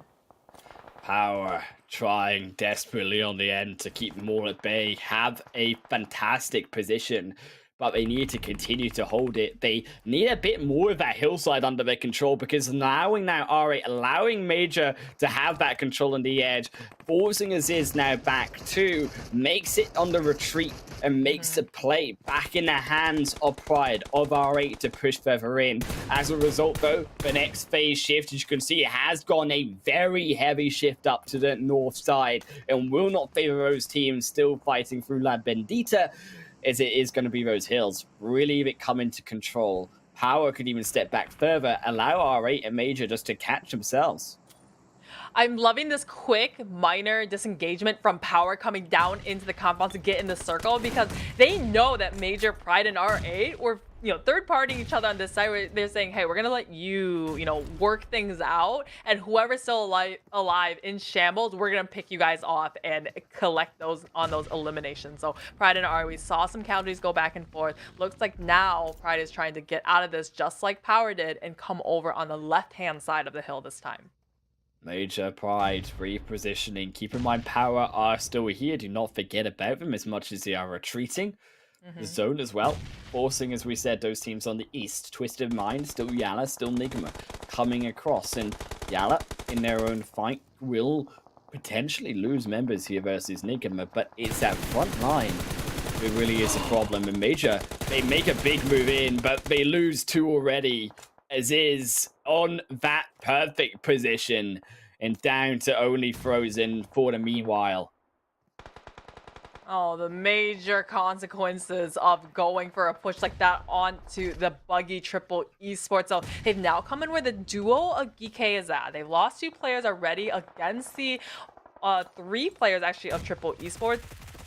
Resources all coming out trying to find a knock, and it's doing so heavy of damage, but nothing has happened quite yet. In GEEKAY, this was the fight we said was going to be slow. They finally bring those members together. You can see that the members of GEEKAY are falling on those health, but for now, all of them still up. They have even taken down, of course, Shuaz earlier in the fight, will be now not longer, and Triple equalizing that fight, but they will try to catch out Guy. The quick sidestep for the nade keeps themselves alive.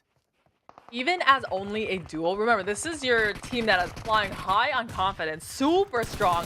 We have a knock come out with that little help from Kurd12 as Hope does find the knock onto 1. It's going to be yet another one that bites the dust, and triple esports now. 1 left outside onto the wall. Gates with the Groza actually coming in. It's giving TDM nightmares flashbacks as triple esports has now been eliminated by the likes of PK. In Kurd as well, catching out an assassin point to SKYROCKET. Salam will be claimed by NASR though, and it's 1 knock into an elimination, and SKYROCKET give themselves away, almost lose their life to NASR as well. Is there now 4K, their own turn to move in? All 4 players will need a few, if not, yes, the only team currently, actually, Monica, who has all 4 players alive, have played it slow. This is their game to try come in, steal the show, away from all the fighting of R8, of Major Pride, of Power. Is Kurd12, though, they're going to be the first to fall. You can see that R8 making that push, trying to be swift about it, but Alhahe refuses to fall. The solo for Power hanging on for dear life as they move around. Catch R8 on the climb animation, but Power Esports has nowhere to go. It's Major Pride clean out R8, but 4K are here to say hello to the finish of the fight. 4K finally coming in at the 9th hour, coming in 2 eliminations found so far, but it was just those 3 trifecta teams all fighting together, as now Power left running down the hillside, gives a knock right in return, but is eventually traded out. 4K still the kings of this mountain, as they came on the back of the shambles of Pride, Power, and R8, and are able to clean up onto the highest vantage point as they're looking down onto now NASR and GEEKAY out in the distance. And 4K haven't had a game like this potentially in a position where we can get a chicken dinner since the first day of the first Super Weekend moniker. Now they sit themselves, all of their players still up in the game. Anaconda will be revived, and it's up to them, their own fate, to get into the zone to steal this game. Phase 6, so, is still very much in control of a few of these other squads as Falcons flip out, but maybe a problem here, as of course they did fall out earlier. I mean, Falcons, I like the style, okay? I like the style in a zone this late. Gotta give it to them, they probably made a big mistake. There's no escaping the spectators. If you make a mishap with a vehicle, you will end up in the replay or the highlight reel. So now all these teams are probably like, oh, like I don't really want to drive any vehicles anymore because it's definitely going to be shown on stream. Gate, Rosa in hand, red dot, trying to take those long distance shots, and it just wasn't quite enough. So we're down to only 2 Highland Wolf, 4K with a full man team, and YALLA only down to 50% capacity. YALLA, they don't even have the zone in their hands. They need to move in 4K, just have the numbers advantage. YALLA, they have 9 eliminations, but it's got to be a fantastic finish if they want this chicken dinner for themselves. 4K looking firmly in the driver's seat when it comes to this second game. At 5 eliminations, which is slightly low for we see teams that do get the chicken dinners. One able to just suck in his breath and able to hide behind this tree, but it's going to be found out this time by Sanji from YALLA. Now turning the favors a little bit more in their favor. Now it's going to be a 3 versus 2, but 4K, they still have the great spot. They have the circle up on top and are just waiting for YALLA to have to move, because in just a couple of seconds, the blue is going to envelop. They get Anaconda before, crucially though, Smoke Road was laid out, and they could make that move to make the revive. Onanok though, crucial position here for YALLA. If Onanok goes down, 4K really are out of this game. It's up to Onanok, the solo player. He is on the edge of the zone to buy that space, to buy that position. They have the information of where YALLA is. The utility being forced out though by YALLA, and they are coming together as that duo, and it's up to the surprise factor for 4K. YALLA stacking 2 onto each other, more strength in numbers, hoping they can kind of single out some of the members of 4K. But Golden, he's going to be up at the top. They're so fanned out, 4K, that they have so many different angles that YALLA, they really have no room to breathe at all, and they're just really scratching their heads. What are the ways that we can get into the circle all alive and try to close out this game? But the blue, it's starting to move in now, and time is a ticking. And 4K making that move down to the tree line themselves. Golden moving left and right. Onanok also closing in. They are beginning to choke YALLA's position away from them. The zone is in the open, and YALLA continue to need to pull out a position for themselves. They find a short hillside for themselves, but you really do think for this 4K's game, here they are sending out a nade. That one looks like it could land if they can find the accuracy of it. Goes wide, and Golden almost takes one themselves, but YALLA already under pressure to defend their position in the blue zone behind them. Makes no favors. His life in amongst 2 difficult spots, but there's no escape, and despite 4K, a close fight, is 4K who come out on top. 4K was a team right in the middle of the pack. They started this started this game in 10th position in the overalls for Super Weekend. So this is very, very critical of them to get a chicken dinner, and it's definitely going to shoot them up higher in the overall standings. 4K, I mean, we saw some moments of glory from them from the first week in the Super Weekend, and then we didn't really see that much from them at all. They've just been kind of hovering on that bottom half, so great win found out from them. And for 4K, they needed those points, as we said. They've been falling slowly on that leaderboard for now since their pole position at the end of that first day. Now in 10th, that will boost them up after that match to get themselves potentially higher here. And I think also, as we check out those match rankings, again, the psychological aspect of that moniker too, where 4K getting that confidence back in themselves that they're capable of getting these points. We know that 4K can play, well, any team, right? Any team can play well if they have the confidence. It just shows how a team, if they're not playing well, if they don't have the momentum on their side, how can they come back from that? So clearly 4K, they've regrouped, reconsidered how they're going to go about these matches, and have now come out with a chicken dinner. 7 eliminations found, but really to highlight YALLA, 10 eliminations, the highest fragging team in the lobby. And YALLA, who have looked, I think, very steady through this tournament so far. In Monica, I think that for a consistent team like YALLA, we are looking now at keeping that up, at keeping that through the long haul, as we said, at a tournament in towards the finals, as they are making a name for themselves in a position for those finals contention. Is also keep in mind GEEKAY there in first to lay another fair solid game for themselves, despite the fact that they played with only 3 players. Only 3 players, and NASR that's right within that kind of top standings as well. So they've also got a fair game that they, amount of points that they've gotten here. But I want to see the second half from that match, right? I want to see how the teams down below fared, and we're seeing some pretty low numbers here, and we have teams that did well in the previous match, like Rad, go out with only 0 points. Right, and I think that's what we are really eyeing up on, is Rad needing that consistency, really, to be able to get themselves up on that leaderboard overall. Unfortunately, consistency in the wrong way is also a factor for RTG, and the only one who really haven't had that much of a great game. Got to see if they can keep that up, though, in a better form on Erangel next. But before we go there, we're going to be checking out those best oppo moments and take a quick break.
Welcome back, everyone, here to what will be Erangel in the middle of our final Super Weekend 2 final day with myself, Pilot Wolf, and Monica. But it's not just us here, of course, the upper Renault 7 down below with the upgraded performance and upgraded funds. Celebrate your winning spirit with the brand new upper Renault 7 Pro 5G, the designated smartphones for PUBG Mobile, Middle East, and Africa Esports 2022. And of course, you know it, you need that drink with your phone for the energy when you play PUBG Mobile. But what else than Monster Energy, the official energy drinks partner, Monica, for the tournament?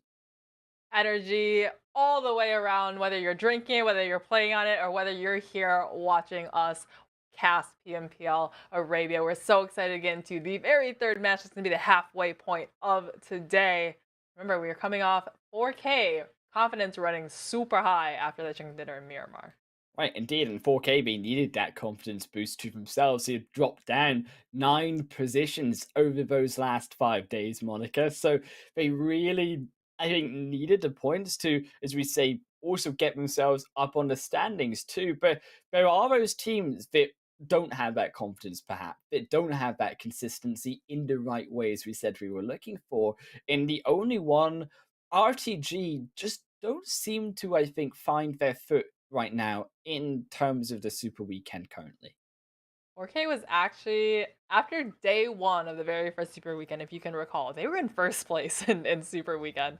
So from there, it's just been kind of a fall from grace. So maybe this is their start of their redemption arc, right? As we head back into Miramar, or sorry, head back into Erangel. I'm getting my math mixed up. But I'm really hoping that they can come off that win and utilize it and go Yes. for another big game here.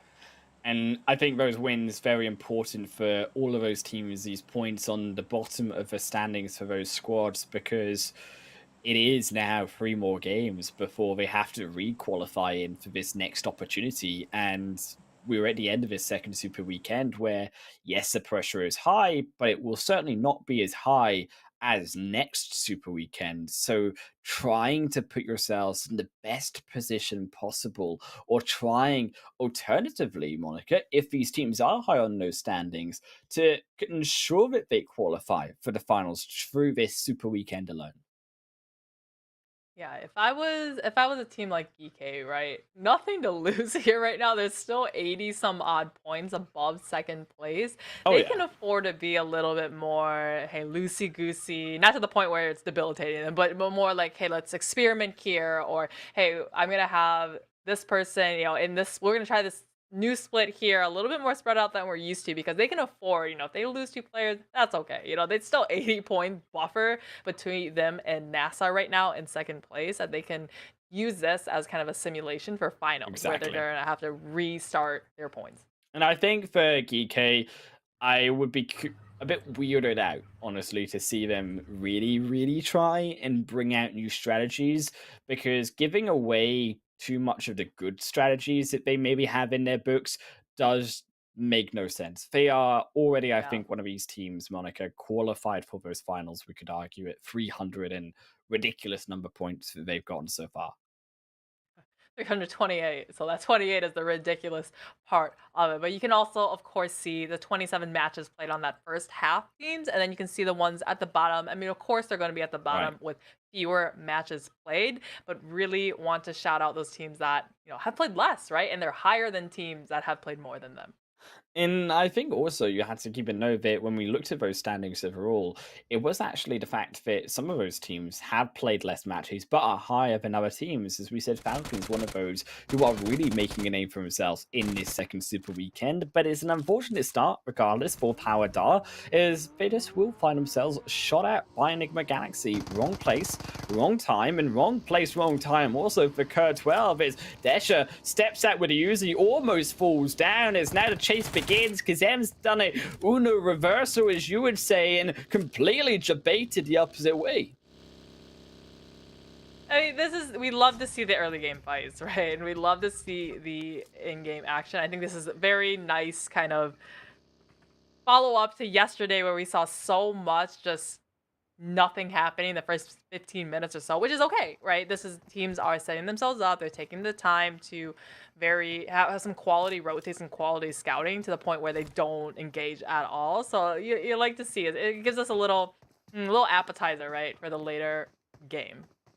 And POWR, I'm not sure what they're doing currently, but there is Kante on the South Island there, and they are very far away, Monica, from the rest of their players. Aziz and Al-Hahi, just for reference, up towards that Gatka field side. Yep. There's not going to be an easy crossing either, quite frankly, for Kante, because you could go across the bridge, but also Triple D are there lying in wait.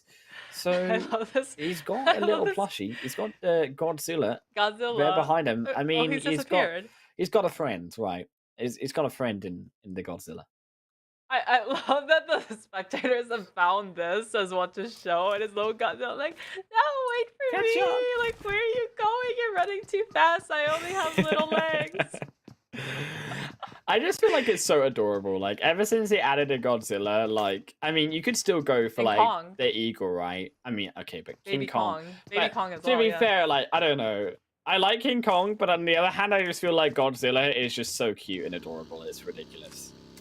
I mean, there was the whole thing of, you know, Godzilla versus King Kong, right, in game. But let's take a look back real quick. We have, oh no, it's all gone wrong for these teams. I mean, it's an Uzi, right, and he's just no sightlines at all. He's just, hey, I'm gonna, you know, put all my bets into maybe I can get a knock here. But I think that was just kind of really opportunistic. And side note as well, this zone too, Monica, has gone in practically the same position actually we saw yesterday, where phase one did have, of course, Sosnovka Island there in control, but has for the most part also gone back up to the mainland. So I'm curious to see if we're going to see another Gatka finish, or teams more so really position around this location. Instead, our teams may be going to try to adapt to their strategies, considering that what we've seen before may be also predictable on the other hand.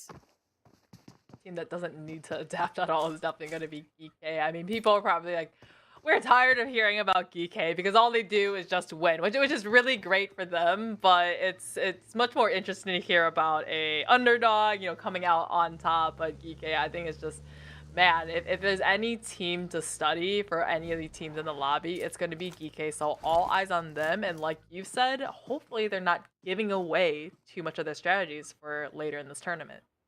Also, I think the same card follows down on some of these other squads who are behind, of course, GEEKAY. I mean, you look towards the likes of NIGMA, right? Of also these teams inside the top 8. For the most part, if they can pull off more good games today, they should realistically be able to qualify. The only other concern that I have for them is, do they give away too much, as you say? Because I feel like now you are looking for that money. And on the alternative to that, Monica, when you do look for that money, you do want to try with those strategies. So it's about how wide and variety of styles that these teams have and how much they've got in their books to really try to perform still at a continuous level through such a reminder of a long-haul tournament. Long haul tournaments. We used to have tournaments where it's, hey, only a couple days, right? And then or it's very short tournaments, and it's very plays into that RNG factor of, you know, looting, of what kind of circles you're given and such. So having these long kind of drawn out tournaments, it's good, and that it kind of balances it all out, right? Like, hey, maybe I had bad luck these certain matches, but then I had really good luck these matches to balance it out, and then we're able to see who actually has that skill level, that intelligence of being a top team in the region. And 4K, they showed a glimmer of hope, right, with their last chicken dinner in Miramar. Let's hope they can have a great game once again. YALLA Esports continuing to move themselves into a better position. Of course, a lot of these teams fighting on the edge so far. For now, I don't think teams are going to focus too much on those center points. I would be much more interested in where we're seeing the likes of Triple, right? And also Twisted Minds focusing their positions. I actually think that for the side of Triple, they've got an excellent outlook on that peninsula coming down onto the South Island. I also actually like that Twisted Minds are still positioning around this hillside just beyond that, but ready for the fight on teams coming in on that hill past, as we said, that peninsula that Twisted Minds have, such as NIGMA coming down from that Pachinki edge. So Triple Esports, they're in the kind of general area where we would normally see a Conqueror as they see Twisted Minds, Ragnarok. I mean, is that going to be a buggy spin out vehicle mishap that's going to end up in the replay? We shall see. But Twisted Minds landing in the farm area, able to at least stay out of reach right now from Twisted Minds, but they have just barely rotated into this circle and just have a foot in the door. The circle's still a little bit more on the western side from them. In Twisted Minds, are going to now kept themselves at compound as phase 2 will close out around, of course, these teams. And for the most part, everyone's still very normal rotation. There's nothing too insane apart from, of course, Kante beginning that rotation back up towards the rest of their team. It would be a bit of an unfortunate decision if it would go down towards the South Island. I don't assume so. It's likely to go to this mainland, and for the most part, yes, it does. And we're going to see again, very similar phase 2, Monica, where it did look like this yesterday too. Okay, so NIGMA Galaxy, they have it in Pachinki, right? But for some reason, NIGMA Galaxy just can't seem to play center. Like, they really like playing that edge side, and it worked out well from the first Erangel match today, right? They got decently up high with a lot of, I think, 10 eliminations, right? But here they are going into the center. So I hope this works out for them, but we usually don't see NIGMA Galaxy playing that very central position. And I think for NIGMA, it's an interesting style because it is much more of a non-regional style that they play, where they are much more focused to the styles of that of China or that of Southeast Asia, where they do play on that far edge and they do try to make as much space possible for them coming in later on the rotations. Now, NIGMA, I think that they are slowly adapting to this regional play of being dead center or trying to be as close as possible to that point. I do think that we shouldn't abandon their morals. And I think for the moment, NIGMA, as long as they play to the edge sensibly, it's a very fair objective in terms of this playstyle to play. And there's nothing wrong with playing away from that center.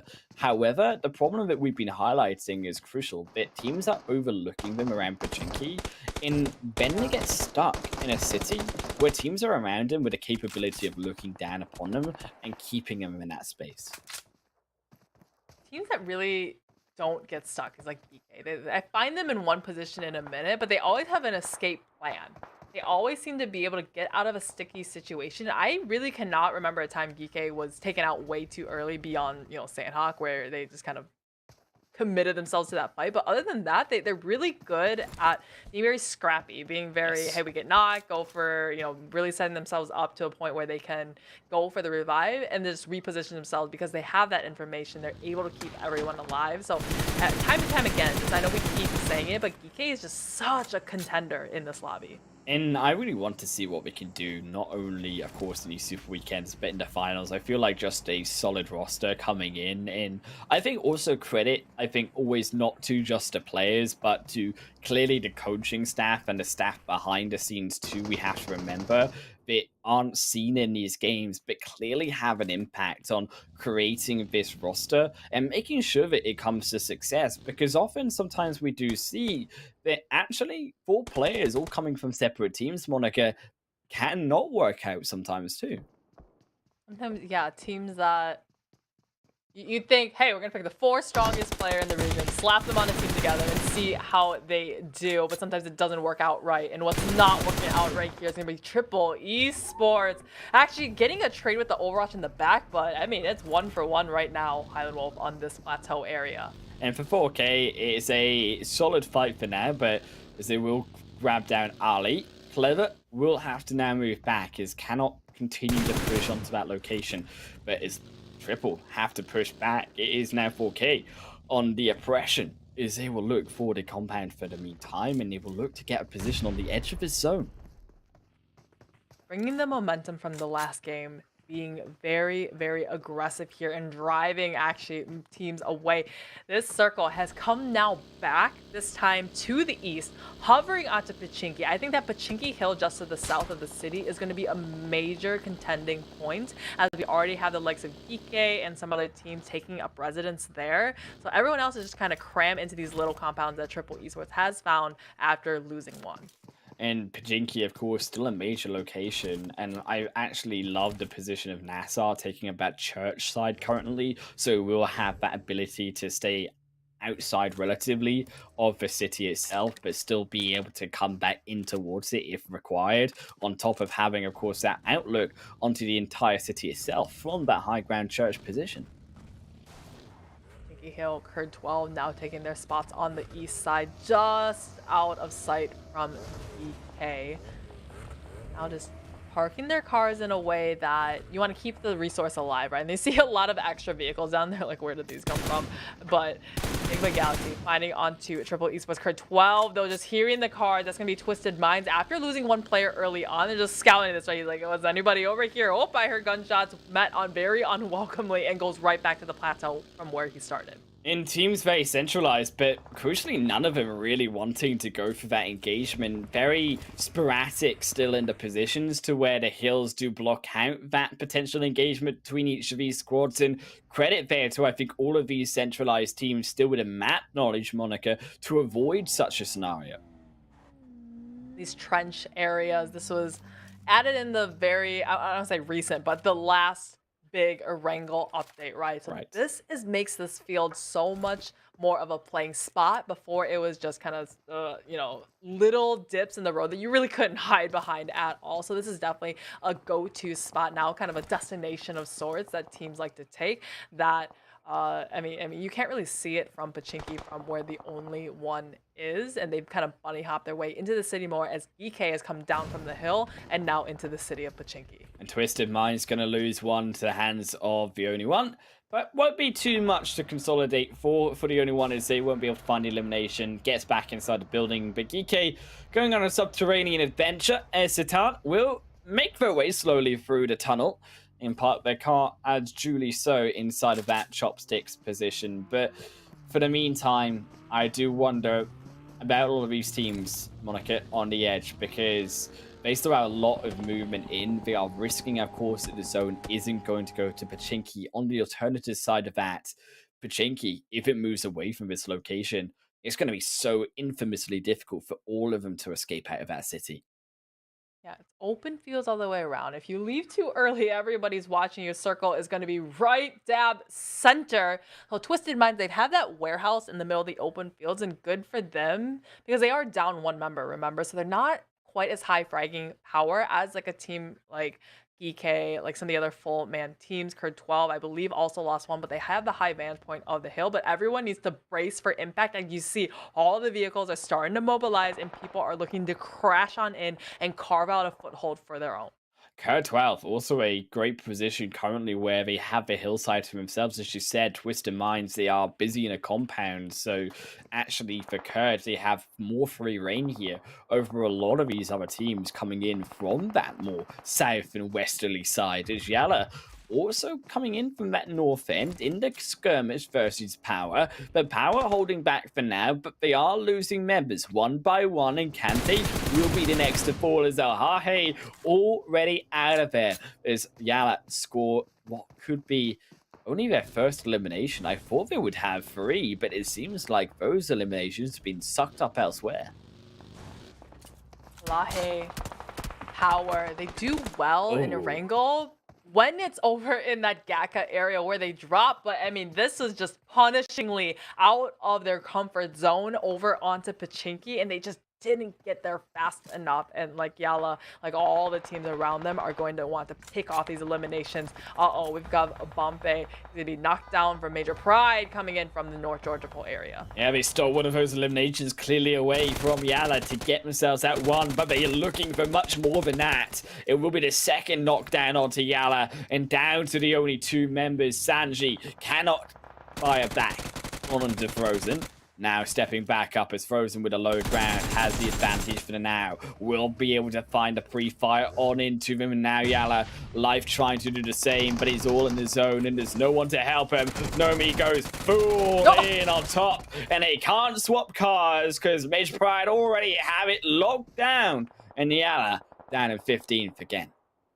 Man, Nomi was just really, I'm just gonna go in guns a-blazing, but I guess wheels a-blazing in this case, and sending the car right into the face, and actually lobbied his enemy up into the air and goes for the ultimate finish onto this team. Curd 12, though, they're having their eyesights on NIGMA Galaxy, and unfortunately for NIGMA Galaxy, they didn't stay in their city of Pochinki, which they usually do, and now they're caught way out of the circle, having this fight against R8 in the blue.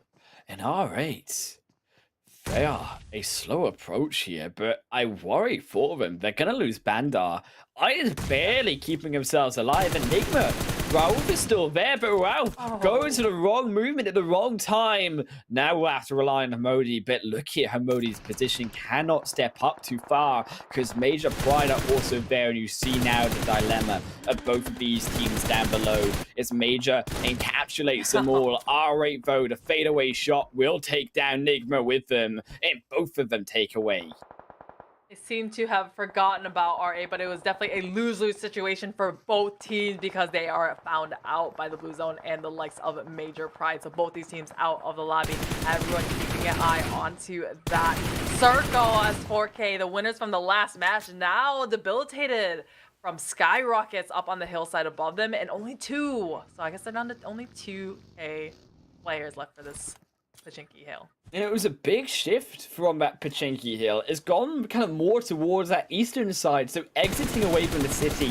Now a lot of those city members will have to escapade onto the edge, but coming down from that more southeastern side, it's much more open of a distance compared to the opposite exit of Pochinki on that road, and will leave a lot more difficult rotation for the likes of Only One without vehicles there. Now Twisted Mind separating out over that hillside entrance will be able to capitalize on that alongside also Rad already set up again in that position to do so. And for the likes of the Only One GEEKAY, this is much more a fight about who can survive in the city for now before this zone encapsulates both of them.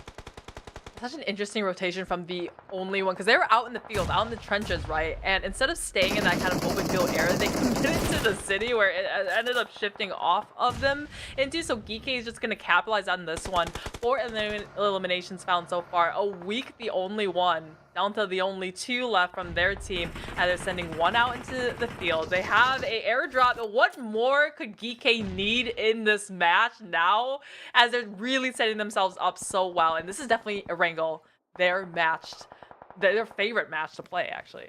Well, they still need an exit is what they need, Monica. They aren't out of the woods just yet, and they need to get away into that zone. They get rid of NAR, and with that will be the rest of the Only One, and they cannot solve the problem of GEEKAY potentially now trying to find a position forward. You see that Geith has that shack.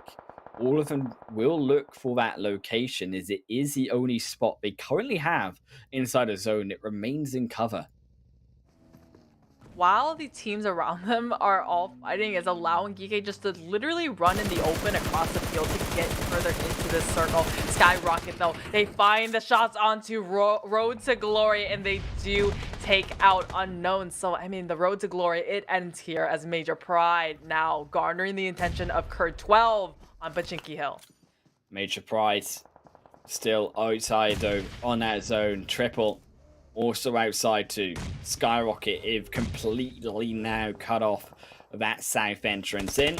They will take away Triple's entrance points as Major. They're trying to cluster up, trying a different strategy with the numbers they have available to them. But Curd 12, they're doing the exact same as Sky. They are blocking them away. Yen will, but on their own, going in now one by one like lemmings, like lambs to the slaughter. It's 4 eliminations all over to Curd, with the last one Twisted Minds for that and picks it away. I don't know if that slaughter was halal, because that was absolutely manslaughter.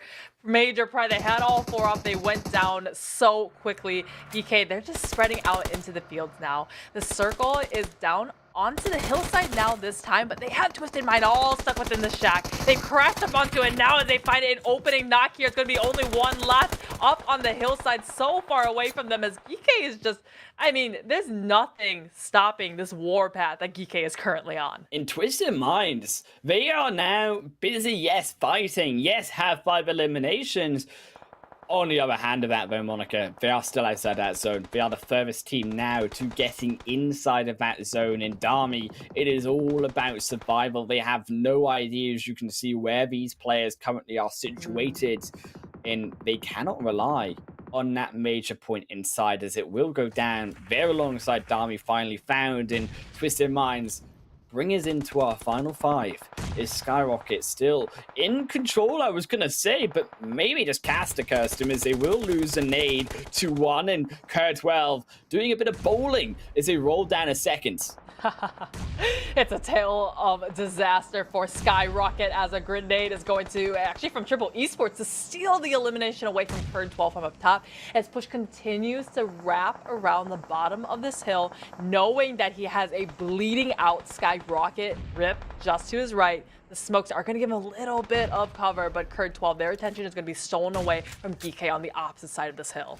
Crucial, of course, the Sky, that they need to try survive Rad as well. These are the two teams, Monica, that really are looking for these points in these final few matches. Sky not looking so hot, though. Only 1, and they look like they may be malfunctioning. Rip, though, sends down the nade onto Push. Won't find it. Goes wide and goes short, too. Push still gets behind the vehicle for now, and the bullets you can see are keeping Rip down also on the absolute lowest dip. The rest, though, those looking for the fight is GEEKAY, and as you said, they found their angle, Monica. We have 13 eliminations, and they're looking for their next chicken dinner of the day. Just to give perspective, they won the one before with 15 eliminations to get 30 points, so they're really trying to beat themselves. The only thing they're competing with right now is themselves in their past performances. GEEKAY is just dominating this lobby. The only team with 4 players still left alive, as everybody is in shambles. Rad, only 2. Everyone else is solo, Highland. And I don't know how GEEKAY keep doing it, but 4 out of the 5 last games is looking like it could be their next chicken dinner, and they might just score all of these Erangel wins. Is Triple, they'll be the next to fall in Rad. They're outside the zone. It's GEEKAY who have control. And Rad, who have sat there patient, may look for a pity elimination point, but they cannot move further. Yes, they have the buggy, but to what extent when you have a tiger of GEEKAY staring down at your head? I mean, GEEKAY, they can do the math. They see 6 players remaining in this match. There's 4 of us, so clearly there's only a 2 on over this way. They had already given out their positioning with their shots before, and they're lobbying the smokes. I mean, they're outside the circle. This is just, I mean, there's such a low percentage chance of Rad making something out of it, as they send Satan out wide in GEEKAY. I mean, they're trying to collect up on all of the eliminations in this match.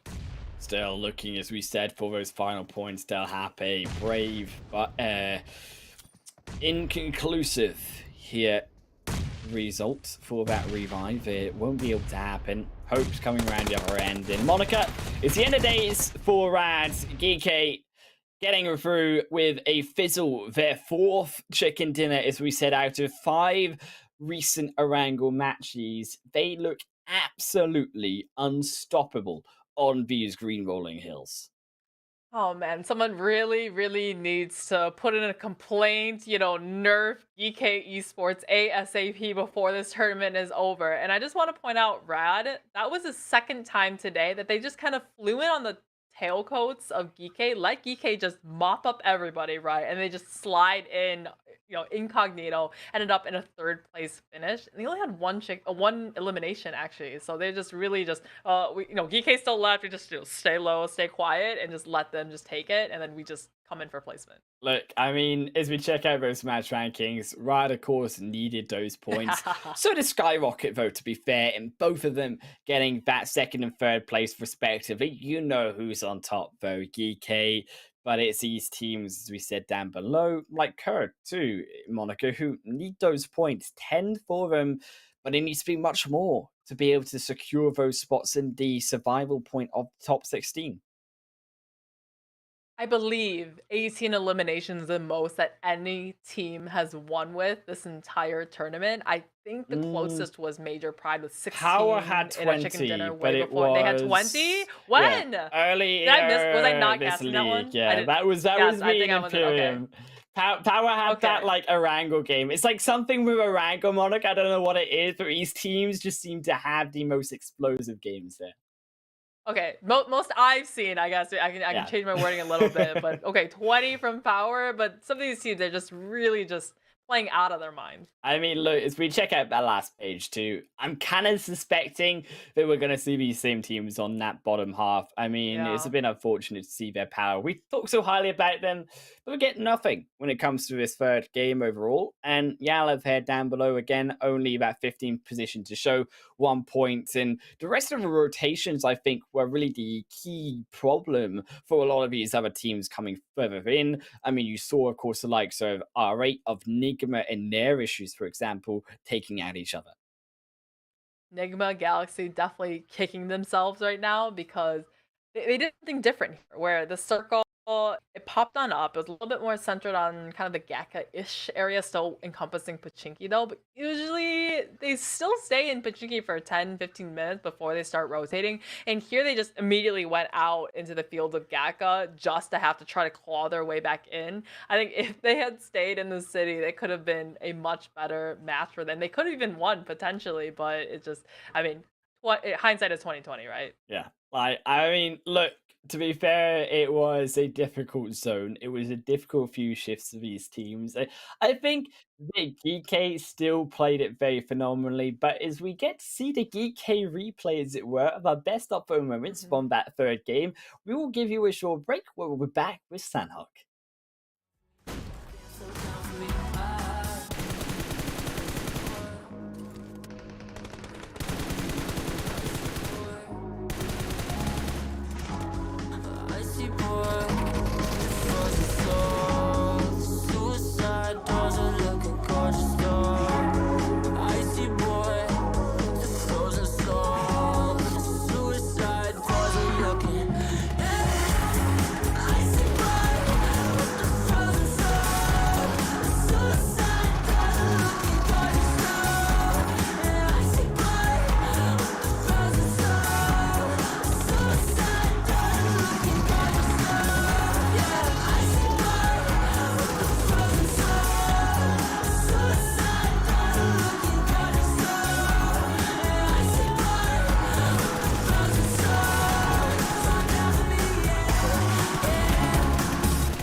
two more games here, Monica. And it's Sanhok for our last day here, the second Super Weekend. And of course, myself, Highland Wolf, alongside you. But it's set down to the Opera Reno 7 Pro 5G with upgraded performance and upgraded fun. Celebrate your winning spirit with the brand new Opera Reno Pro 7 5G. And the designated smartphone for PUBG Mobile Middle East Esports and also Africa Esports 2022.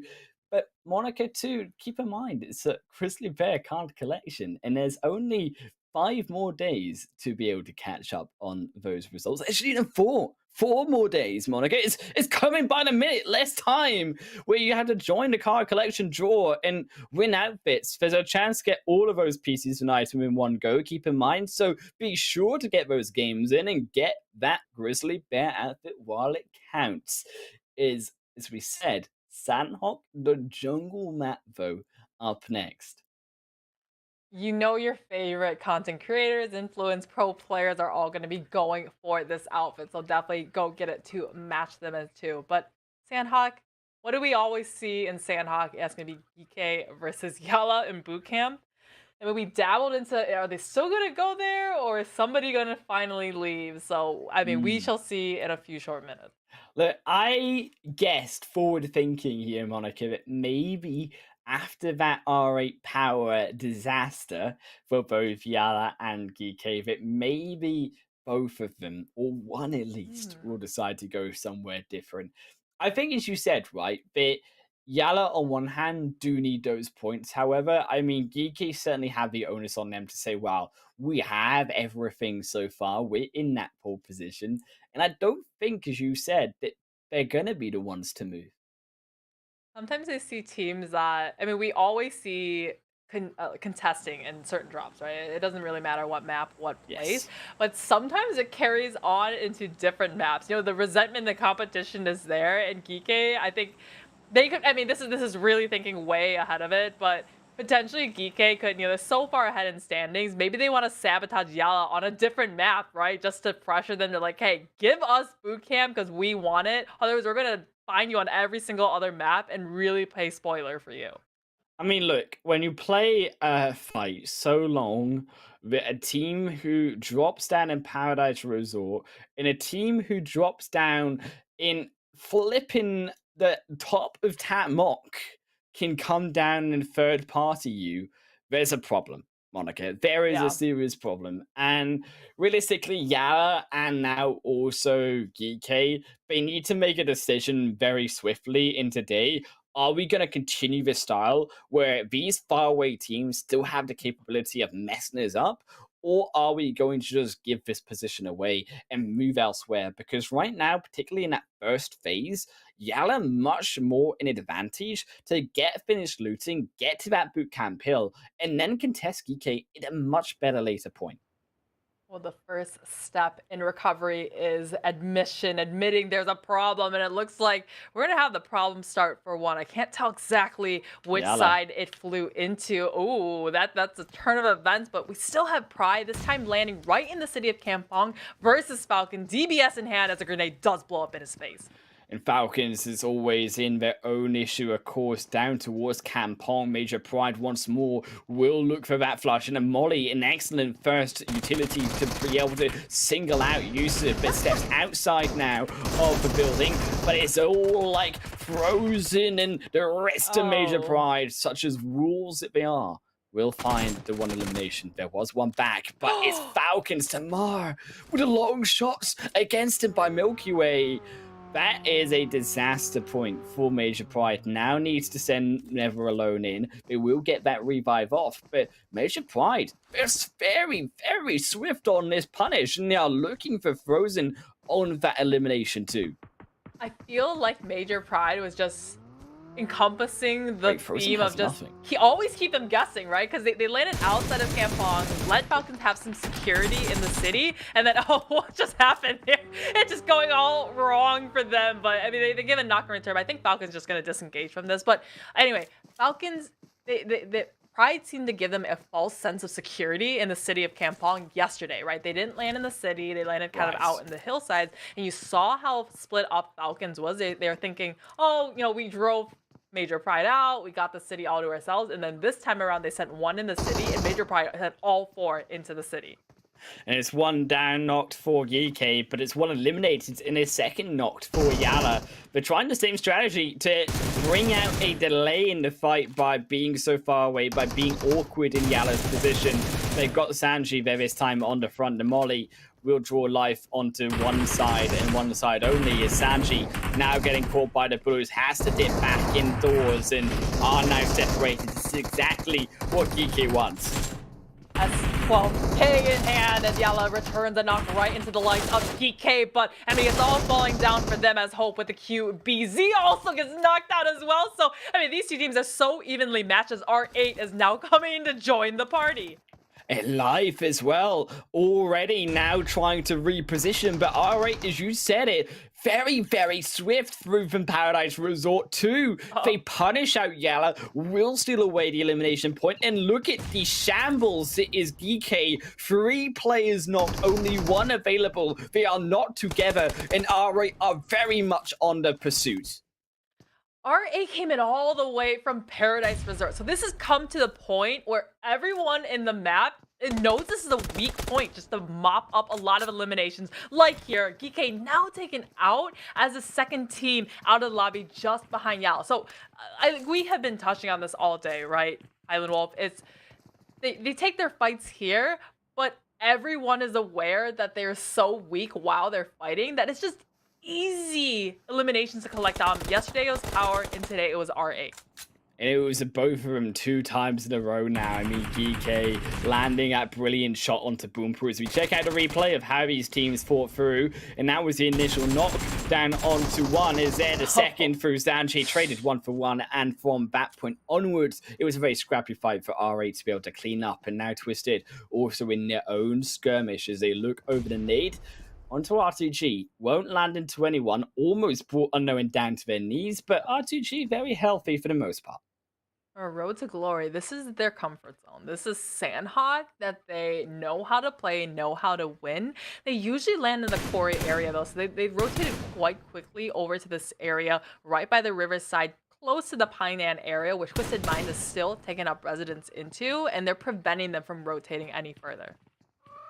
Still, Twisted, I don't think they were really looking for all that much. Painan, still going to be their location, but they continue to hold up in for the meantime. And you saw this by Twisted yesterday, where they actually stayed in Painan all the way to about that phase 5, that phase 6 point.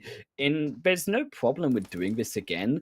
I also appreciate that NASR is further out on the location on the hillside, so they are still being adaptive and looking at the information of where teams will be coming in to that Painan location, because of course they understand that Painan is that very central position in this phase 1 zone, because that zone did go very far south. We had a circle just on the outskirts of Painan. Was it yesterday or the day before? All the days are running together for me now. But this is a spot that the teams have very recently played, so they're kind of remembering, right? They're having a little bit of deja vu. Okay, the circle's coming here again. Who rotates where and who's coming from what positioning? The best IGLs in this lobby are going to be able to really recognize, hey, at some point here on this hill, we should see, triple esports, because they love to rotate here. And we've taken a fight this way before. Let's come at it a different way if they didn't succeed last time around. Team is beginning to make that cluster and that move forward. Triple, I believe, is spotted out one of those Twisted Minds members and do think better of it. Trying to draw out the bullets, but it's all the fight fear is going to happen by SKYROCKET as Cur12 going to draw first blood, going to draw second blood. It is 2 on the front for SKYROCKET, going to fall down for the meantime. But the rest of Kurd, they need to recuperate. They lose 1, they lose his M as well. SKYROCKET are fighting back, looking for Mohammed, but won't find it. The Bison now stepping back for Mohammed as they step back in forward, looking for the extra shots onto SKYR. But SKYROCKET, it will not be stopped for the meantime. Repositioning carefully evaluating as an aid comes through onto Kazam. Will draw them down slower and puts the pressure, of course, onto Kurt to make that revive, but no need to worry anymore because there they go out of the picture. It is Mad stepping in, trying their best, but Mohammed is there too, also in the back end, healing up. They need to have a better position here because both of them, they seem so split, and SKYROCKET are playing them either end of this building. Either end indeed, very split up here as Kurt 12 is going to be elevating themselves up into it. Comes and whips down and finds the last couple shots onto Rip and takes him down. He jumps through the doorway and it's the 1 versus 2, able to be mopped up by Mohammed. So great stuff coming out from this team. And these two teams, they keep finding each other as now we're finding Twisted Minds on the hillside right above Hainan, looking on to Triple Esports, going for the flush. Ali is bleeding out and does get eliminated, and another Molotov, another resource thrown to the wayside into the direction of Twisted Mind. And to draw back to that previous fight as well, Monica, that Mad is that support player coming in. It's a substitute for the side of Code 12, so they're bringing in a new player, trying out a new strategy here, of course, because it isn't working right now, the current games that they've had so far today. It is seeming to be working for now, but we did lose 2 players in that engagement. None of those players will drop, as we saw from that engagement 2 by Triple and Twisted Minds. But a zone heading down towards that south side will at least draw potentially that more fighting for that all-important spot that they both have in a lot of the control of those teams from the north side coming down into the second phase. These teams are definitely learning from previous games. We see, even though Hainan is in this circle, Twisted Minds, who did go there, who did drop there, right? Before they were caught, funneled into the city, no way to escape when the circle did leave the city eventually. So they're staying up on the hillside, right? They're not committing themselves into that urban environment. As we see Falcons, they're coming from being chased out of Kampong from Major Pride, and then they're still kind of rotating onto that Camp Charlie edge and still haven't made their way in. And for Falcons as well, making their own way in is all of the teams still slowly on the rotation across. Is Falcons going for a bit of a dip inside the sunny weather right now of Sanhok. NASR, though, overlooking like the weathermen they are, and saying, well, there seems to be no one here for now. We have our own location down here in Camp Charlie, all to ourselves. They think as Falcons are beginning to surface up. Camp Charlie. NASR is up on the hillside. Falcons, I mean, they've really caught themselves in a bad angle because they're on the down low side. NASR is up above. They heard a couple peppering shots, so maybe have announced their presence here, but I don't think any of these teams are really well within the circle, just kind of on the very edges. They're going to have to rotate at some point and get out of this area. As Kurd 12, I mean, we saw some great stuff come out from them in that engagement against SKYROCKET, but they're still on that northwestern island, and they still need to make their way onto the southwest. In this zone, of course, very southern of a should we say circle, sorry. And I think the Twisted, again, good adaptation to go to Hainan, but it's NASR who will fall to the assassins who were Falcons. And it was Falcons beginning slowly to come up across that hillside in not for much longer, though, as that was a long shot through for Miracle to find that extra one of Falcons on top. And Falcons, I like that they made that play to be able to find the initial knock, but way too long where they sat in that same spot, which then, of course, allowed NASR to strike back. In quicker response, maybe Falcons could have got away with that without losing that member had they not. Man, Falcons, 0 eliminations found despite being in a lot of these engagements. I mean, if Gringo does not get revived, they're going to have that elimination. But, I mean, they have the likes of Miracle, all these team members of NASR watching to prevent. But Ali, caught out in the open, and Damar is going to get a knock this time. So maybe, okay, maybe. I thought it was going to be 0, but they might have a chance to get 2 elimination points on this hillside. But need to focus on getting a little bit further in the circle soon. Low Major Pride, though, they made a big rotation coming down to that south beachfront, and Never Alone sneaking away under the rock. We'll try to find an access point onto Frozen. Won't open fire for now, as of course Major do have that major player advantage is 2 versus 1 for the meantime. NASR Gringo will fall down, eliminate themselves. So we'll deny the elimination point going over to Falcons. One less opportunity for them, but there is clear ample opportunity if they can find those shots onto Major, but it will be difficult. This is the second big rivalry that we see in this map as Major Pride, no me, finding Never Alone Falcon, leaving Falcons. Actually eliminated out of the map at the exact same time NASR did get redemption for their fallen teammates and finding the last player of Falcon. But while we see GEEKAY and YALLA constantly fighting, we're also constantly seeing Major Pride and Falcon fighting each other. And right now, I'd say the ties are in favor of Pride, right? They're definitely the much heavier fragging team, and they seem to really know how to keep their enemies on their toes. The only team still as well to come inside of his zone too, the only one, and they are making their journey happen through from Barn Monarch. It's a long journey indeed. Luffy is already inside the edge of the zone, so we have some information. But on the outskirts of the south side, still NASR versus Major Pride as the secondary fight begins. But Batika is all on, realistically, their own in this initial front line versus Major, but doesn't need the support by the looks of it. Takes down one. Now Yen in a dual battle, but the rest of NASR coming in for the side means that they're trying to draw Major Pride into a fight in a position they are not favored in. We always find Major Pride just a little bit too split up for our liking. I mean, yes, they're split up enough to get different amounts of information, being able to have a lot more control of that circle, but we always seem to find one getting knocked and just a little bit too far away from another teammate to come in quickly and support, as we see Frozen was knocked and immediately flushed. So Major Pride always seem to also find themselves not at full capacity going into the late parts of the game. Very quiet now mid-game for these teams as they reposition, but it doesn't mean that the action isn't about to begin. Is Kurd still repositioning out of that ruined sector, but R8, they are again moving to control these teams on the major locations. In Kurd 12, finding themselves actually with only, of course, those 2 players, they have to make a bigger rotation into the blue, and that will cost them. Yes, they have the healing, but when it comes down to the healing strategy later in the game, every medkit will count for a team. But like Kurd, doesn't have the members for the fights. They lost their members before. I mean, a lot's aggression at the beginning, but this is going to be quite the change now, because going into the late parts of the game with only 2, they're not going to be able to take those big team fights like they were before. They just simply don't have that fragging power. As we do see, I mean, we still have a healthy amount of teams that still have all 4 players left alive. Twisted Minds has come back now to their hometown of Painan. Hopefully they won't be punished for that one.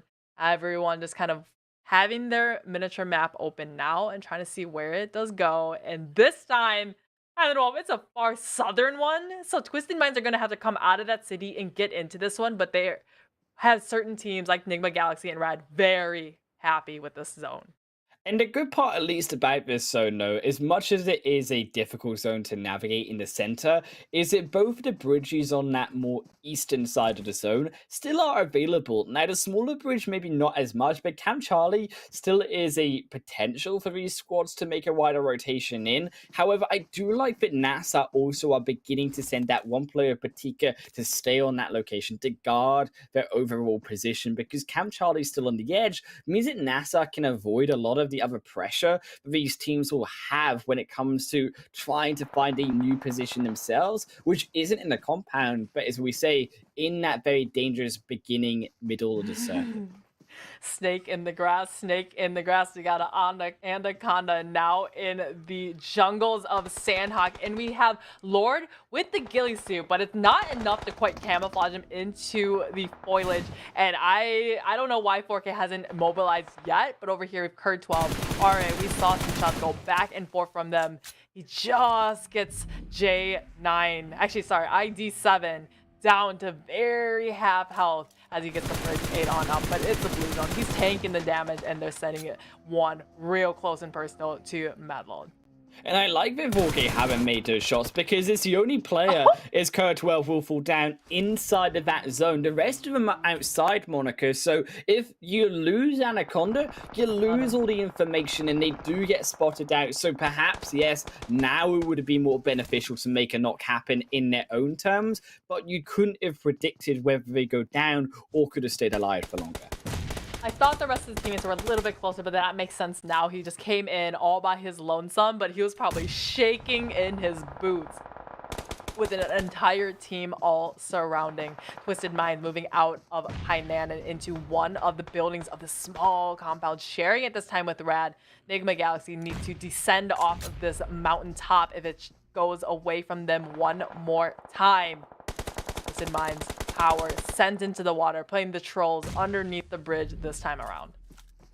And that bridge, really, you rotate now, Monica. It is, but signing your own death sentence says, yes, the bridge open. That looks wonderful. But the reason why there aren't any players on that bridge is because of all the players around the bridge. And that is why Power, taking the longer, slower approach on the underwater, is RTG just can't cut it in terms of making it through the blue. But it is still Power on the edge, can't take behind, will catch out the straggler of the only one making those slow rotations in, and will be punished for it. Great to be aggressive, but they're definitely on the wrong side of the bridge, wrong side of this circle because it's doing so much damage. 4K now down to, once again, down to only 2, which seems to be a reoccurring theme for them. They're just going to be on their belly, smokes out as Twisted Minds now trying to get the ownership of this compound away from Rad. They're throwing the utilities, they're throwing it now, and they're fighting for this northern circle side. Twisted in their own compound, now being raided by the Rad crew.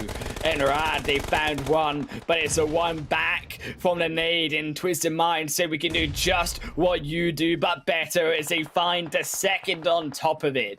Make now the revive onto Dami. As Fidan has the covering fire. Ragnarok inside the building too. Will not let Rad survive. And Rad eliminated, and still up to 5 eliminations for Twisted. But elsewhere, more of these solo players moving into triple UAS on a long jumping battle, as NIGMA will claim though the mountain first with the vehicle.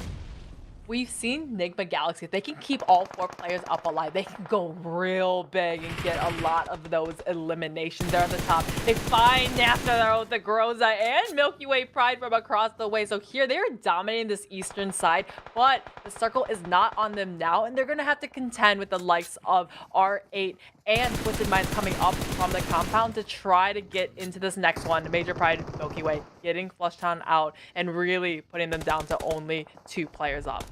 NASR, a brave attempt to say, stand up, sit back down. I understand this, don't want to get caught by NIGMA, as they are searching, hunting for those players. But they too need to get inside of that zone, and they too need to acknowledge that R8 are the ones in control. But they'd only have those 2 players, so the control will be difficult to say, to be able to fend off these full squads of NIGMA, of Twisted, as NIGMA will punish through 1 triple firing back, reduce that full squad down to 3. UAS continuing to slink their way into the game, but the blue zone will find them along with a Ragnarok bullet, as Twisted Minds will claim the elimination points.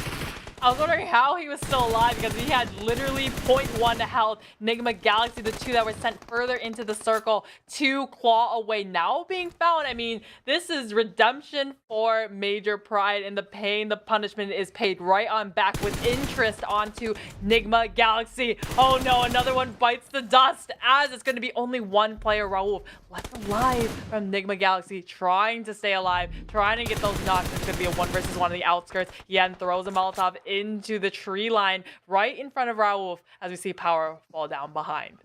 NIGMA, they may not find a second position finish this time around because Major Pride, they're here but down to 1, and it makes it a 1v1 play. Raouf trying to find the spray over the top of the hill, fires once more, but again dodges it a second time, and Raouf needing now to heal. It's Nomi sends out the molly, it catches Raouf, and that's crucial as NIGMA fall down in 5th position. Now Major Pride can make the revive, can get the 2 players up, have a position where maybe they may outlive even R8. Is there R8? Maybe, yes, they've got the zone, but Twisted Minds have the players and uncontested. Take it away from them, as Ida may just be caught out by Major stepping in, but can Ida make the surprise shot? Yes, they do. They find Jen. Now only needs to take down Nomi, but they can't do it. And Major grabbed the 2nd position, but Twisted caught their eyes on that battle and hunt out the win. In the blue they go and claim victory. It was actually the play zone to get that last one, so at least Major Pride got the last laugh and denied the points, but Twisted Minds, I mean, at the beginning of this game, they must have toggled the in-game caption. There can only be one winner. Let's go, and let's go indeed. So Twisted Minds, I think they've been falling and falling, and here they finally got their chicken dinner. Like, they needed this game, Monica. They had a plethora of bad performances in a row now. So to get the confidence back on board as we check out those match rankings, of course, alongside those $1,000 along with it. Of course, it's Sanhok. We're going to see the eliminations a little bit smaller than we would see in Miramar and Erangel. 8 eliminations found from Twisted Minds, but it really came to that last, I'd say 5-10 minutes, because they hadn't really had a move at all, right? They came from Painan and just came a little bit further south into the hillside, but Major Pride, I mean, they've been fighting since the first second against Falcons, against all of these teams, so well fought for them.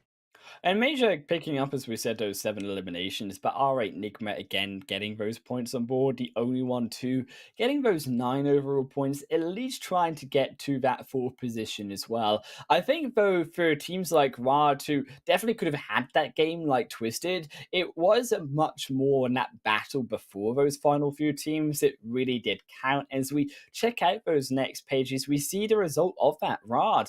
They're in 14th because of that loss to that fight. There, again, no few points between a lot of those teams, however, on the second half. As we said, all of those eliminations really sponged up by those top squads. GEEKAY, I guess we can put the tally in their favor. Hey, you won boot camp for about 30 seconds before more, R8, right? yeah, before R8 just came in and just kind of racked up everybody. So it's to the point where now this is a target. So they're not only a target for each other, but they're a target for all the teams in this lobby coming in and trying to rack up a ton of elimination points. So yeah, really, boot camp is just, I don't know. I think for R8, it's a really good eye out, though, to catch out that rotation. Now, very fast looting phase, keep in mind, to get the ability of the equipment on their hands, and then also make that diversion down. It does come with risks in the essence that there could have been teams, but naturally the way that R8 actually rotated more towards that coastal line to, of course, avoid those players who were on the north side and the other teams really was exceptional, and R8 stepping up, of course, in that game. But as we check out, of course, all of the best Oppo moments from Sanhok, we will leave you guys once more with a quick one.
One more Erangel game, one more chance, Monica, for these teams at the second Super Weekend to get those points. But it's none other than Oppo Reno 7 here below us too for that added value, upgraded fun, and upgraded performance. Celebrate your winning spirit with the brand new Oppo Reno 7 Pro 5G with designated smartphones for PUBG Mobile, Middle East, and Africa Esports 2022.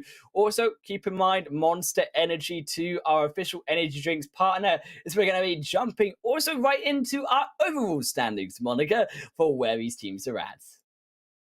Overalls, we've got one more match for this super weekend until it's gonna all not all reset, but it's gonna scores for the league play will reset and they'll have to re-qualify for next week's super weekend. So I mean, of course we see GEEKAY Esports at the top, but let's talk about NIGMA Galaxy now overcoming NASR Esports and taking back their second place position.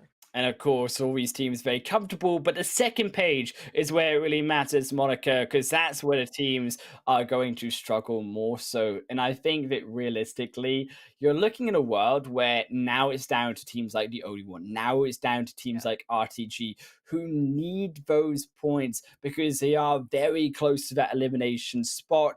Of course, their Falcons even closer, who are now relying on this final opportunity. Conquer Iraq just about to slip off of the top 16. OOREDOO Thunder still staying up in that 13th spot, but we've already seen a couple matches ago where who was it? I think it was 90th minute had already slipped on down there, right? But yeah, this is the chopping block, right? This is the hey, I'm in danger if I don't qualify for next super weekend too, because the teams below me are definitely going to be striving to jump ahead of me. Yeah, and of course, these final three teams, NIGMA, SKYROCKET, Kurtwell, all in that elimination zone. SKYROCKET need to get these points in this final Erangel game because it is all down to this one match, this one chance before these teams have to do it all again in the league stage if they want another shot at building their points into the finals. Yes, repetitive Erangel. I mean, this is a map that we've seen a lot of very kind of central position circles so far. And we've seen the ones where, I mean, they're able to really capitalize on it, right? Like, obviously, GEEKAY, they won 2 of the Erangels today. And didn't they win 2 of the, no, was it 2 Erangels? Yeah, they won 2 of the Erangels yesterday 4. as well. Oh my god! So they're literally, I don't even want to know their win percentage, but it's just, I mean, if you had to bet $1 million, you would feel most comfortable betting on GEEKAY to win Erangel. Right, exactly. 80% win rate so far over the last 5 total Erangel games that we've had so far. I believe if you count all six, they didn't win that second one. So it's about 4 out of 6 so far. So 66.6% overall percentage chance, but still a ridiculous number when it comes to Erangel only. And I think for GEEKAY, it all begins really as we argue once more their positions moniker that they have coming into the zone. Now, they make these often slower rotations, but effective rotations where they can come in and capitalize off of other teams fighting. I think a lot of, I mean, you told me before this tournament even started, this is a very aggressive region. And I think it's really goes to show, right? Power can win a game with 20 eliminations. PK can win a game with 18 eliminations. And these are the kind of teams that know how to position themselves in a way that if they hear the gunshots, they can come in a little bit closer, not too close to where they, if they get knocked, they're going to get immediately flushed, right? But close enough that they can, hey, get some information, call the rest of their team, where to position themselves to really come in for the third party at the best second and being able to rack up those eliminations. And now that I think of it, another team that does that really well is going to be Major Pride too. And I really like as well this zone. It's a first phase zone that we haven't really seen so far in a tournament, which does go towards that mainly eastern side, cutting out that South Island altogether for the most part. SKYROCKET gonna have to make that rotation later. I think though, as they usually do, wait for about that second phase to allow themselves safe passage through that bridge. Of course, Twisted Minds, also Code 12, kind of gatekeeping softly that eastern side, and Triple, as we all know, do gatekeep that western bridge until they move later in towards the beginnings of the end of first phase into second. So I like that they keep it slow for the main part, is a lot of these other teams making these rotations in the mainland also would run the risk, I think, of a zone like this, Monica, where you do actually catch themselves out. Now, a lot of that gatekeeping can be done on the other half by NIGMA, and I'm curious to see how NIGMA this time will control a lot of the position of that entrance on the west, but Rad in the fight. Oh, I mean, I was hoping for a 1 versus 4, something going on here, but Curd 12, I think they know when to push the fights here, and Rex actually getting very tagged down very low as there's one more member of Curd 12 right on the bottom side. I mean, he's lost his confidence now, right? He's, hey, I'm by myself. Where are my teammates to provide me a little bit of support? But now reinforcements have come as K12 is going to be having a little bit more to fight. And Code 12, Mad stepping out again, trying their best, but they've lost all but themselves, and also has needs to step up for the support because Mad is down also, and it's Rad on a killing spree when it comes to eliminations, gets a 3-piece, and as quickly as they join, they are out of there. That was great, right? This is the confidence that Rad really needs because they land real close to Curd 12, right? Curd 12 is actually they were pushing this fight. They usually land in Milta. Curd 12 knows that they're at the bottom of the standing, so it's saying, hey guys, we need to play way more aggressive, push on that fight with Rad to our east because we thought it was a really easy fight to collect up on that one elimination, but they bit off way more than they can chew. I think Curd 12 just is not comfortable with that aggressive play style and just couldn't get themselves set up correctly. It just feels like Code 12 should have had that, though. They had all 4 players versus a solo player at the beginning of that fight. And it speaks to, I think, Code 12 really struggling when it comes to the team fight specifically, has been their really kryptonite in terms of the Super Weekend. I think their rotations haven't been too poor overall, but the team fight setup just does not seem on point. And you saw it not just this game, but the game before. Even though they came out on top with 2 players victorious, the opposite team was just dragging them back and forth. SKYROCKET drawing them to each end of that position. It just seems so disconnected, discombobulated, just every word that you can think of, right? It just seems they're not quite on the same page yet. And that it's very obvious when you're at that bottom of the standings. I think they have 50 some odd points right now compared to a team like GEEKAY, who have they broken the 400 point mark yet? They're definitely well. They're close. They are close to it. I mean, if you haven't checked the results, you can see them on the top of your screen as always. Flicking through the screen, we will get the confirmation on where, of course, that top standing is, but they're only 74 points in a very difficult spot, whereas you look at the opposite end, GEEKAY, right, 364 points out of their 29 games so far, a ridiculous number who have steamrolled ahead of the rest. Ridiculous indeed. So we're down to 60 players left in this lobby. Twisted Minds, they won the last match in Sanhok, and we see it go either one way, right? We see a player win it, but before we can get into that, let's just replay this insane fight between Rad and Kurd12. So Rad came out over here. We had one it was actually 2 members of Rad, right, hiding onto the outskirts, and Kurd12 was just, I mean, they were just falling like dominoes one after another, and it was just kind of, like you say, very disastrous. Everything's gone wrong, and it's just Kurd12 just has such a mishap this entire weekend. Yeah, I mean, he lost one right through the window. Mad tries to do the drop shot, doesn't finish off Rex, then another comes out solo, completely misses the shots, even though actually Rad also misfired their own beginning of their shots, which proves a mistake on both, but it was about who was better out of the worst two teams, and well, Rad clearly proved that with still a phenomenal 1v3 play. GEEKAY, the team that has had a phenomenal entire weekend, entire tournament, entire just everything performance, right? They come in just a little bit. This is very reminiscent of was it the first match today, right? Where and was it the first or the third? I'm getting my games messed up now, but it ended up in this kind of Yasnaya area, and GEEKAY, they're very comfortable here, and they make very similar rotations now into this open field.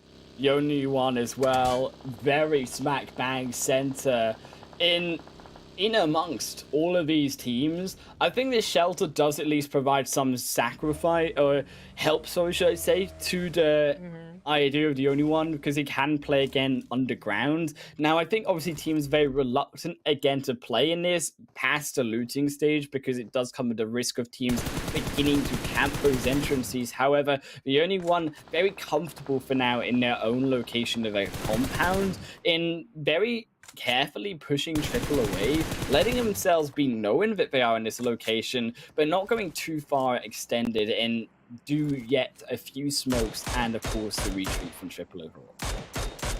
Okay, Golden really committed to trying to get one of these players of Triple Esports. He does them about halfway health though, but he's able to slip on away. Circle about to come in one more time, favoring the northern. Okay, this is setting itself up to be very, very similar to a previous Erangel match, the one where GEEKAY won, and it was just to the south of Yasnaya. Yeah.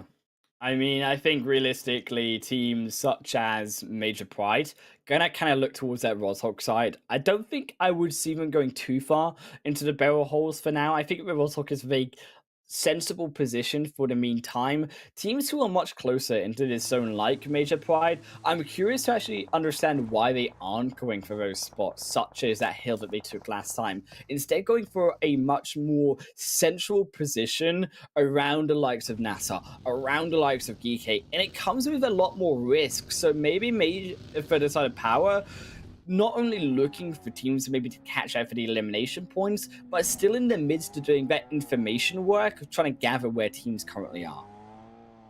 We've seen Circles how they're in this area, right? A lot of dips here, a lot of small compounds, but you get so congested. So it's really difficult to take an early game fight like this, because you have everyone lingering on the ridges around you to come in and try to third party, kind of pepper on and just kind of spoil the clean fight that you would have hoped to have.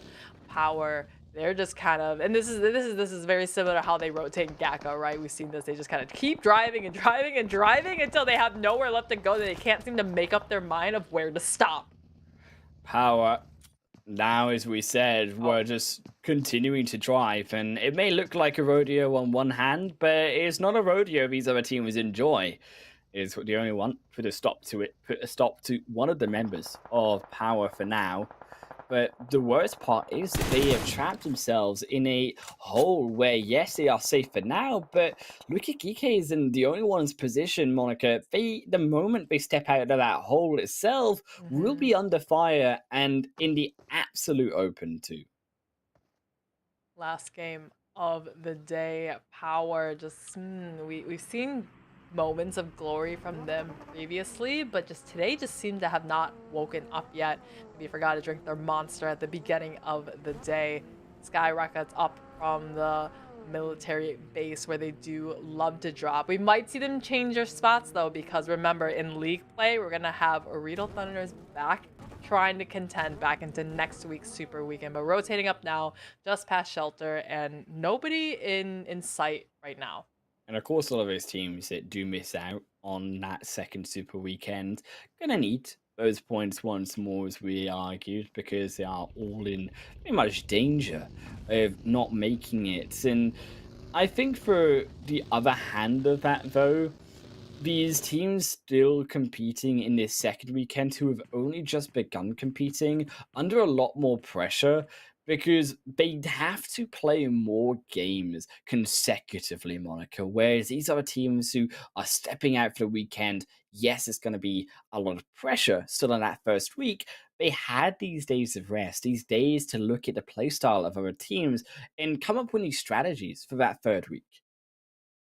It's definitely the homework, it's the VOD review, it's everything outside of just literally playing the game that will make a team perform better. This Eastern Circle, however, though, is playing right into the favor of teams that do land on that Eastern side, such as 4K, such as the only one, but everyone's converging now, and we haven't lost a single team yet, so it's just getting so much more congested. There's no social distancing in this end circle, as everyone is going to be shoulder to shoulder. Look, who needs social distancing, Monica? I've got the idea.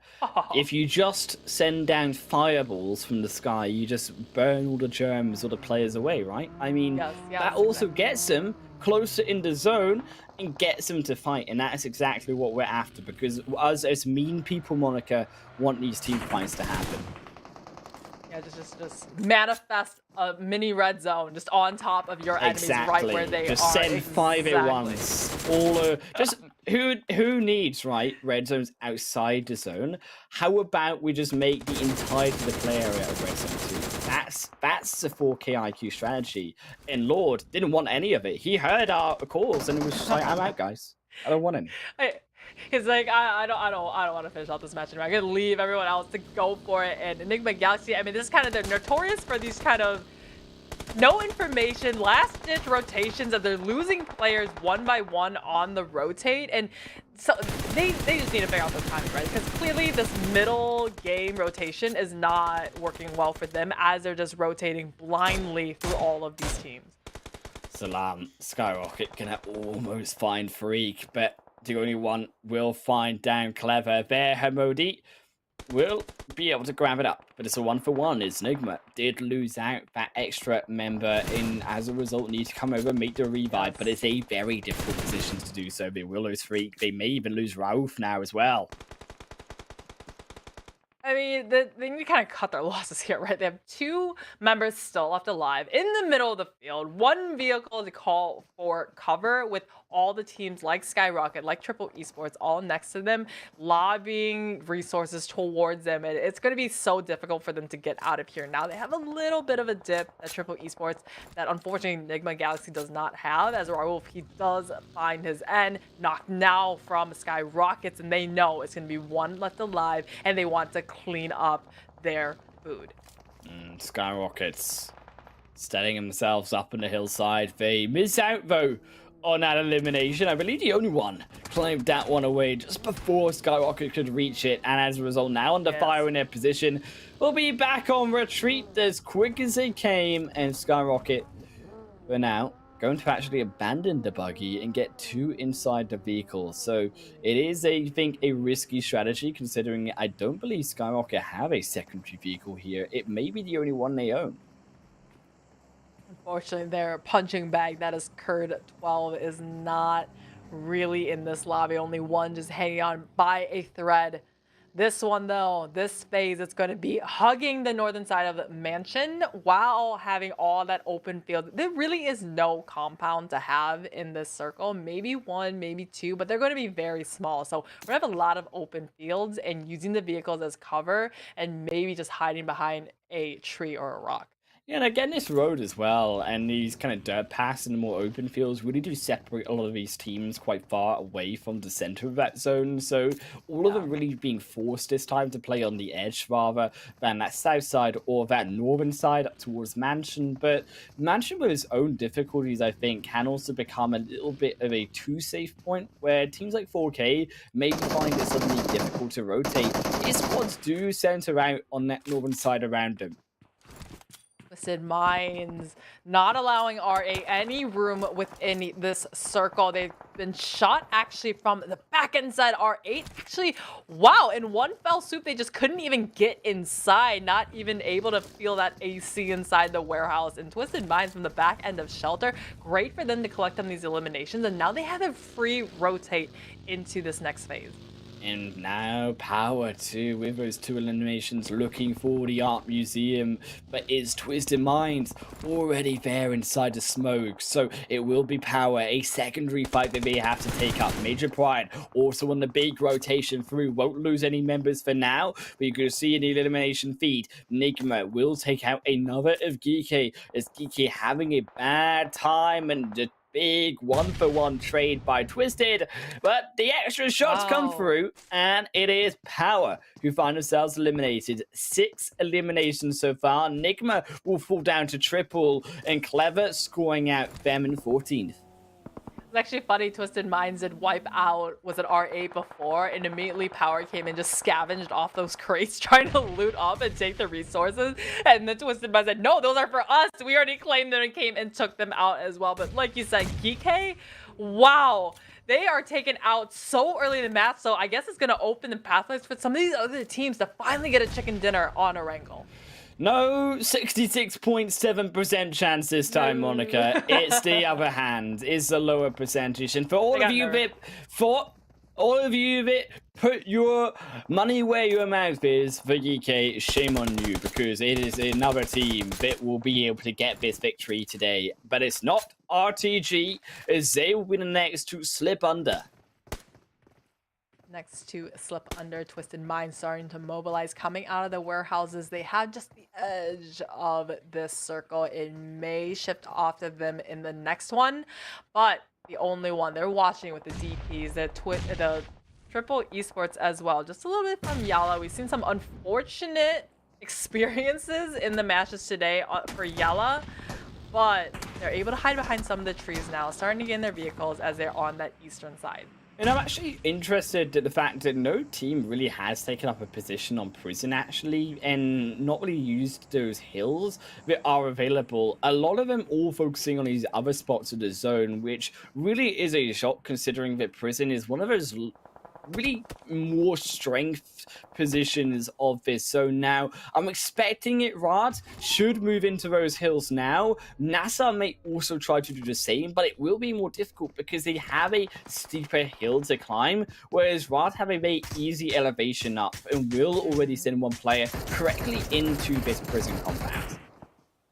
M16 single shot spraying into the distance onto the likes of YALLA 4K. They still need to go for a reset here onto Golden. 2 eliminations found so far, but everyone, they're starting to take their kind of lateral engagements onto the sides. Oh, we saw the K9. I don't believe it made contact though. YALLA trying to come up on the backside of Triple Esports, but down in the trenches here, another utility thrown into the wayside by Triple Esports. So all of them, I mean, this is just going down one by one from either side. And Rad overlooking this fight, caught out another of YALLA as well. They were trying to set up with the nades, but now it makes it all but more difficult as a secondary nade goes bouncing into the smoke, finds one, finds the knockdown almost onto life as well, who just healed up in time. Sanji so low too, heals back for more, but do Triple have any more nades? Are they all out of utility? And is this the time now that YALLA slowly look to push? They've got one of their own. Will will fly out with a nade on top, but Triple dodge it out for the meantime as we check back out of the replay all the while at 4K. That looks like a 1 and a 2 tap by Sanji. What a wonderful shot from the SLR, the only one starting to get in their vehicles, revving the engines, looking for a way to get in as Ziad. He's a little bit closer behind one tree as he sees the smoke starting to plume. NASR also finding one knock on to the only one that's Falcons. I mean, everybody, they've got their eyesight to the center, and everyone is shooting at everyone that they have eyes on. And Falcons now in a bit of a control of a position, but you can see because he entered first, Monica, now the teams are eyeing them up as the target. Last is the only one there, sends a nade back, will take out Nah, but there is 3 more, only 1 members to go. Another nade on top is trying to siphon out those extra members of the only one, but it misses to no avail. A secondary knock as the only one chucks one back themselves. This is the mini red zone that we wanted to see. I think that was about 5 grenades thrown into the direction of the only one as they're trying to buy themselves some time, going for the reset if they can. But they cannot forget about all the teams behind them as well. They're running out of resources. They're running out of cover. And most importantly, they're running out of time to try to get in as one more is going to be knocked down on his feet. Last, he just couldn't last long enough from across the way, eliminated in 8th position. Right. Monica, they could take this game. That zone is shifted down to the south side. There's the edge of the prison still there, which is available to them. However, you do have to keep in mind that there is SKYROCKET inside this wizard tower, looking very comfortable in the center of the zone. Now, SKYROCKET have a lot of defending maneuvers to make. His Twisted Mind also will definitely look to try punish his wizard tower as a location to drive on into. Major Pride just cannot catch a break and can't get past that mid-game to get into the end stages here. Milky Way from across the way. They're just hanging on by the skin of their teeth as Nomi just kind of strafing from left and right, but it's just, there's no way to get in this circle with all these teams watching in his direction. Okay, I don't know if you noticed it on the elimination feed, but Rad just took out one of their own members. Delhap took out Rex, and that was an elimination, Monica. Like, so Rad, they are down a member to 3. That was a big mistake for them. Now they have to continue to push. Twisted still have all 4 players up. They do have more statistically, but they have more space to travel still. SKYROCKET with 3 are also a threat, but they're very much confined to a wizard tower. So still Rad have the onus on them to continue the pressure.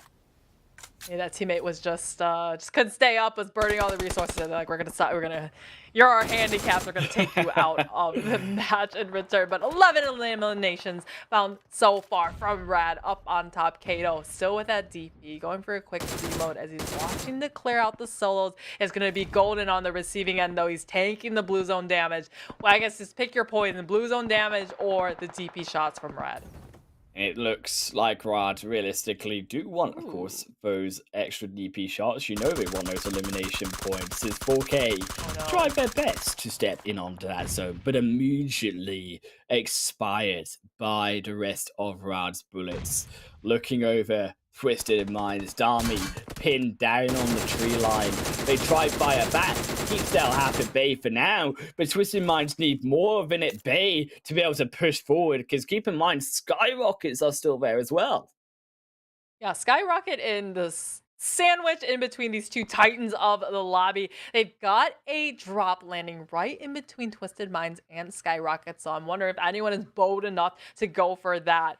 Anna still watching on the right-hand side, looking up above at where Rad has the vantage points down. The circle is going to be right in the center, though. The lighting SKYROCKET, but Rad and Twisted Minds are going to be holding each other outside as Twisted Minds. And they're going to stay a little bit quiet as now the fight between Rad and SKYROCKET is opening up. And SKYROCKETs are under power of Wrath now as they look to seize the buildings and its tax collection of the elimination points. But SKYROCKET, they had the plan all laid out and they will evade those nades. They take down one of Wrath. SKYROCKET will lose though one to Twisted Minds as it's from each different way, bamboozling the pink tier of SKYROCKET's Wizard Tower. And Rad coming in from the opposite direction. It's SKYROCKETs who's the sandwich, who's the juicy meat of the elimination points of Rad of Twisted Mind. But here, Twisted keep themselves alive, and it's a second chicken dinner of the day moniker for themselves.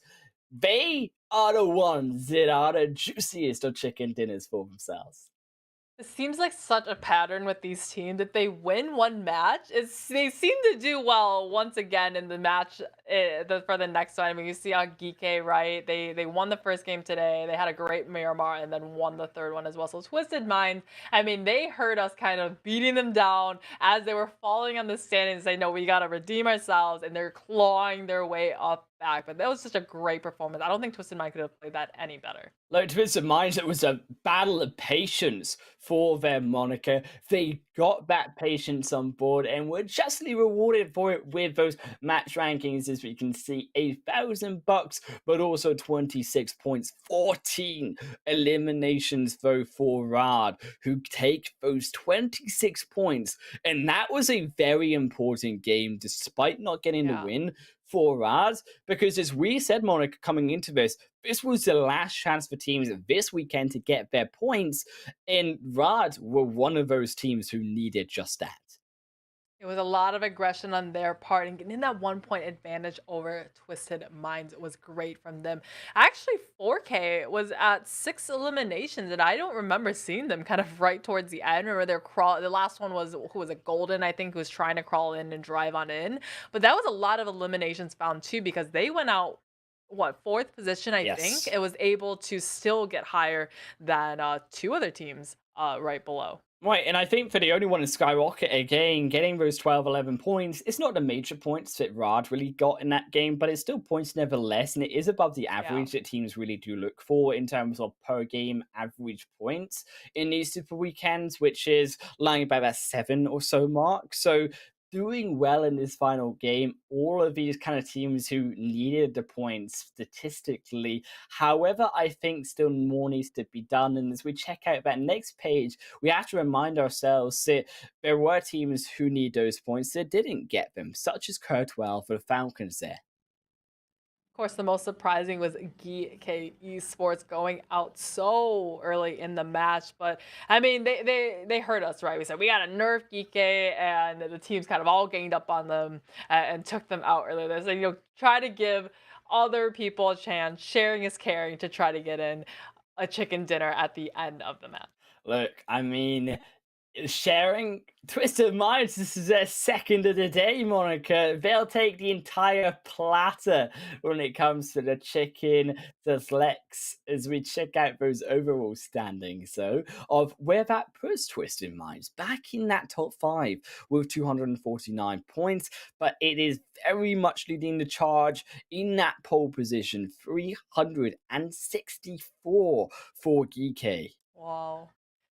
So even though GEEKAY went out with 0 points, that's okay, because NIGMA Galaxy also went out pretty early. So they only got 1 point in that last match. So the gap between them has still basically stayed the same. Yes. And NASR really, I mean, they had a okay game, right? 5 points. So a lot of the ones on the top, maybe it's just, you know, Game 5 jitters or something, or Game 5 mentality. Pressure, right? The top teams, they really didn't do that well, except for Twisted Minds. Yes, and I think as well, when we look at those overall standings, we are really confirming, I think, I would argue all of those top 8 teams through to the finals, I would say. I mean, certainly the looks of the top 5, Monica, Twisted Minds upwards, very much expect them to see these teams at the end of July. I mean, you're really looking about that 180 point is about that safe mark, just to be sure in the upper half of the guessing. But as we said, it is all of these teams looking to try take the points away next weekend from these next page teams, Monica, who also need those spots in the Super Weekend 3. And that is where those points really matter. Falcons still in that 15th position. They're also CONQUEROR after their 15 games last weekend, slightly behind. But teams like 30 on those, the only one esports still in 14th. The point difference in the top half minus GEEKAY was, I think it was 3 points between second place and fifth place. And then in the middle ground here, the points are also fairly close and a lot more volatile. For example, we had Rad do so well in that last match, getting the most points out of any team and jumping actually from 12th place all the way up to 11. Okay, all the way up, but one placement point it still matters, right? That's a higher prize pool for that placement. As we see some of the teams that aren't in the Super Weekend, they haven't lost their position yet. So at least CONQUEROR and OOREDOO Thunders can come back, try to qualify for next week's Super Weekend and say, okay, we're still in, top 16 to try to make it into the finals. And I think for Rad, they've actually done very phenomenally for themselves, at least today specifically. They have had these good games where they've been setting up positions. And yes, they've had also bad games today, but for the most part, getting themselves in towards the top half of that second page. But on that last page, so that's where the eliminations take place, Monica. And SKYROCKET, very close, of course, to that 16th spot, but not quite good enough. The point difference was 119 points. That's what CONQUEROR was at in 16th position. So yeah, it is 15 points in difference, but they have overcome 90th minute, so they can at least take that. But current 12, they got 75 points across 15 matches. That's what, like 3 points a match? That is not, or not 3 points a match. I can't do quick math, but they this is not enough points per match to try to get up in that top 16. Yeah, only 5 points per game. They are going to need a phenomenal week 3 to be able to qualify, and they need to get there. But if you at home want your own rewards on the tournament too, you've got 4 more days to do so with the Grizzly Bear card collection and join in the card collection draw and win outfits. There is a chance, of course, to get all the pieces of an item in one go, but that time to do so, Monica, is very short-lived. Definitely want to be able to show off all these cool skins, especially when they're very exclusive, only available for a very short amount of time. I want to see you guys, post on socials, tag us PMPL Arabia, and let us know, how much you like this skin and which teams are you rooting for as we jump into the next week of Super Weekend. Yeah, we'll be back with you, of course, on Monday here for a 5-day week. Do not forget, we will be here, Monica, and the rest of you on Wednesday as well. Not a break day for all of the action and to see who qualifies into those finals. We'll catch you then. Same time, same place as always. See you later.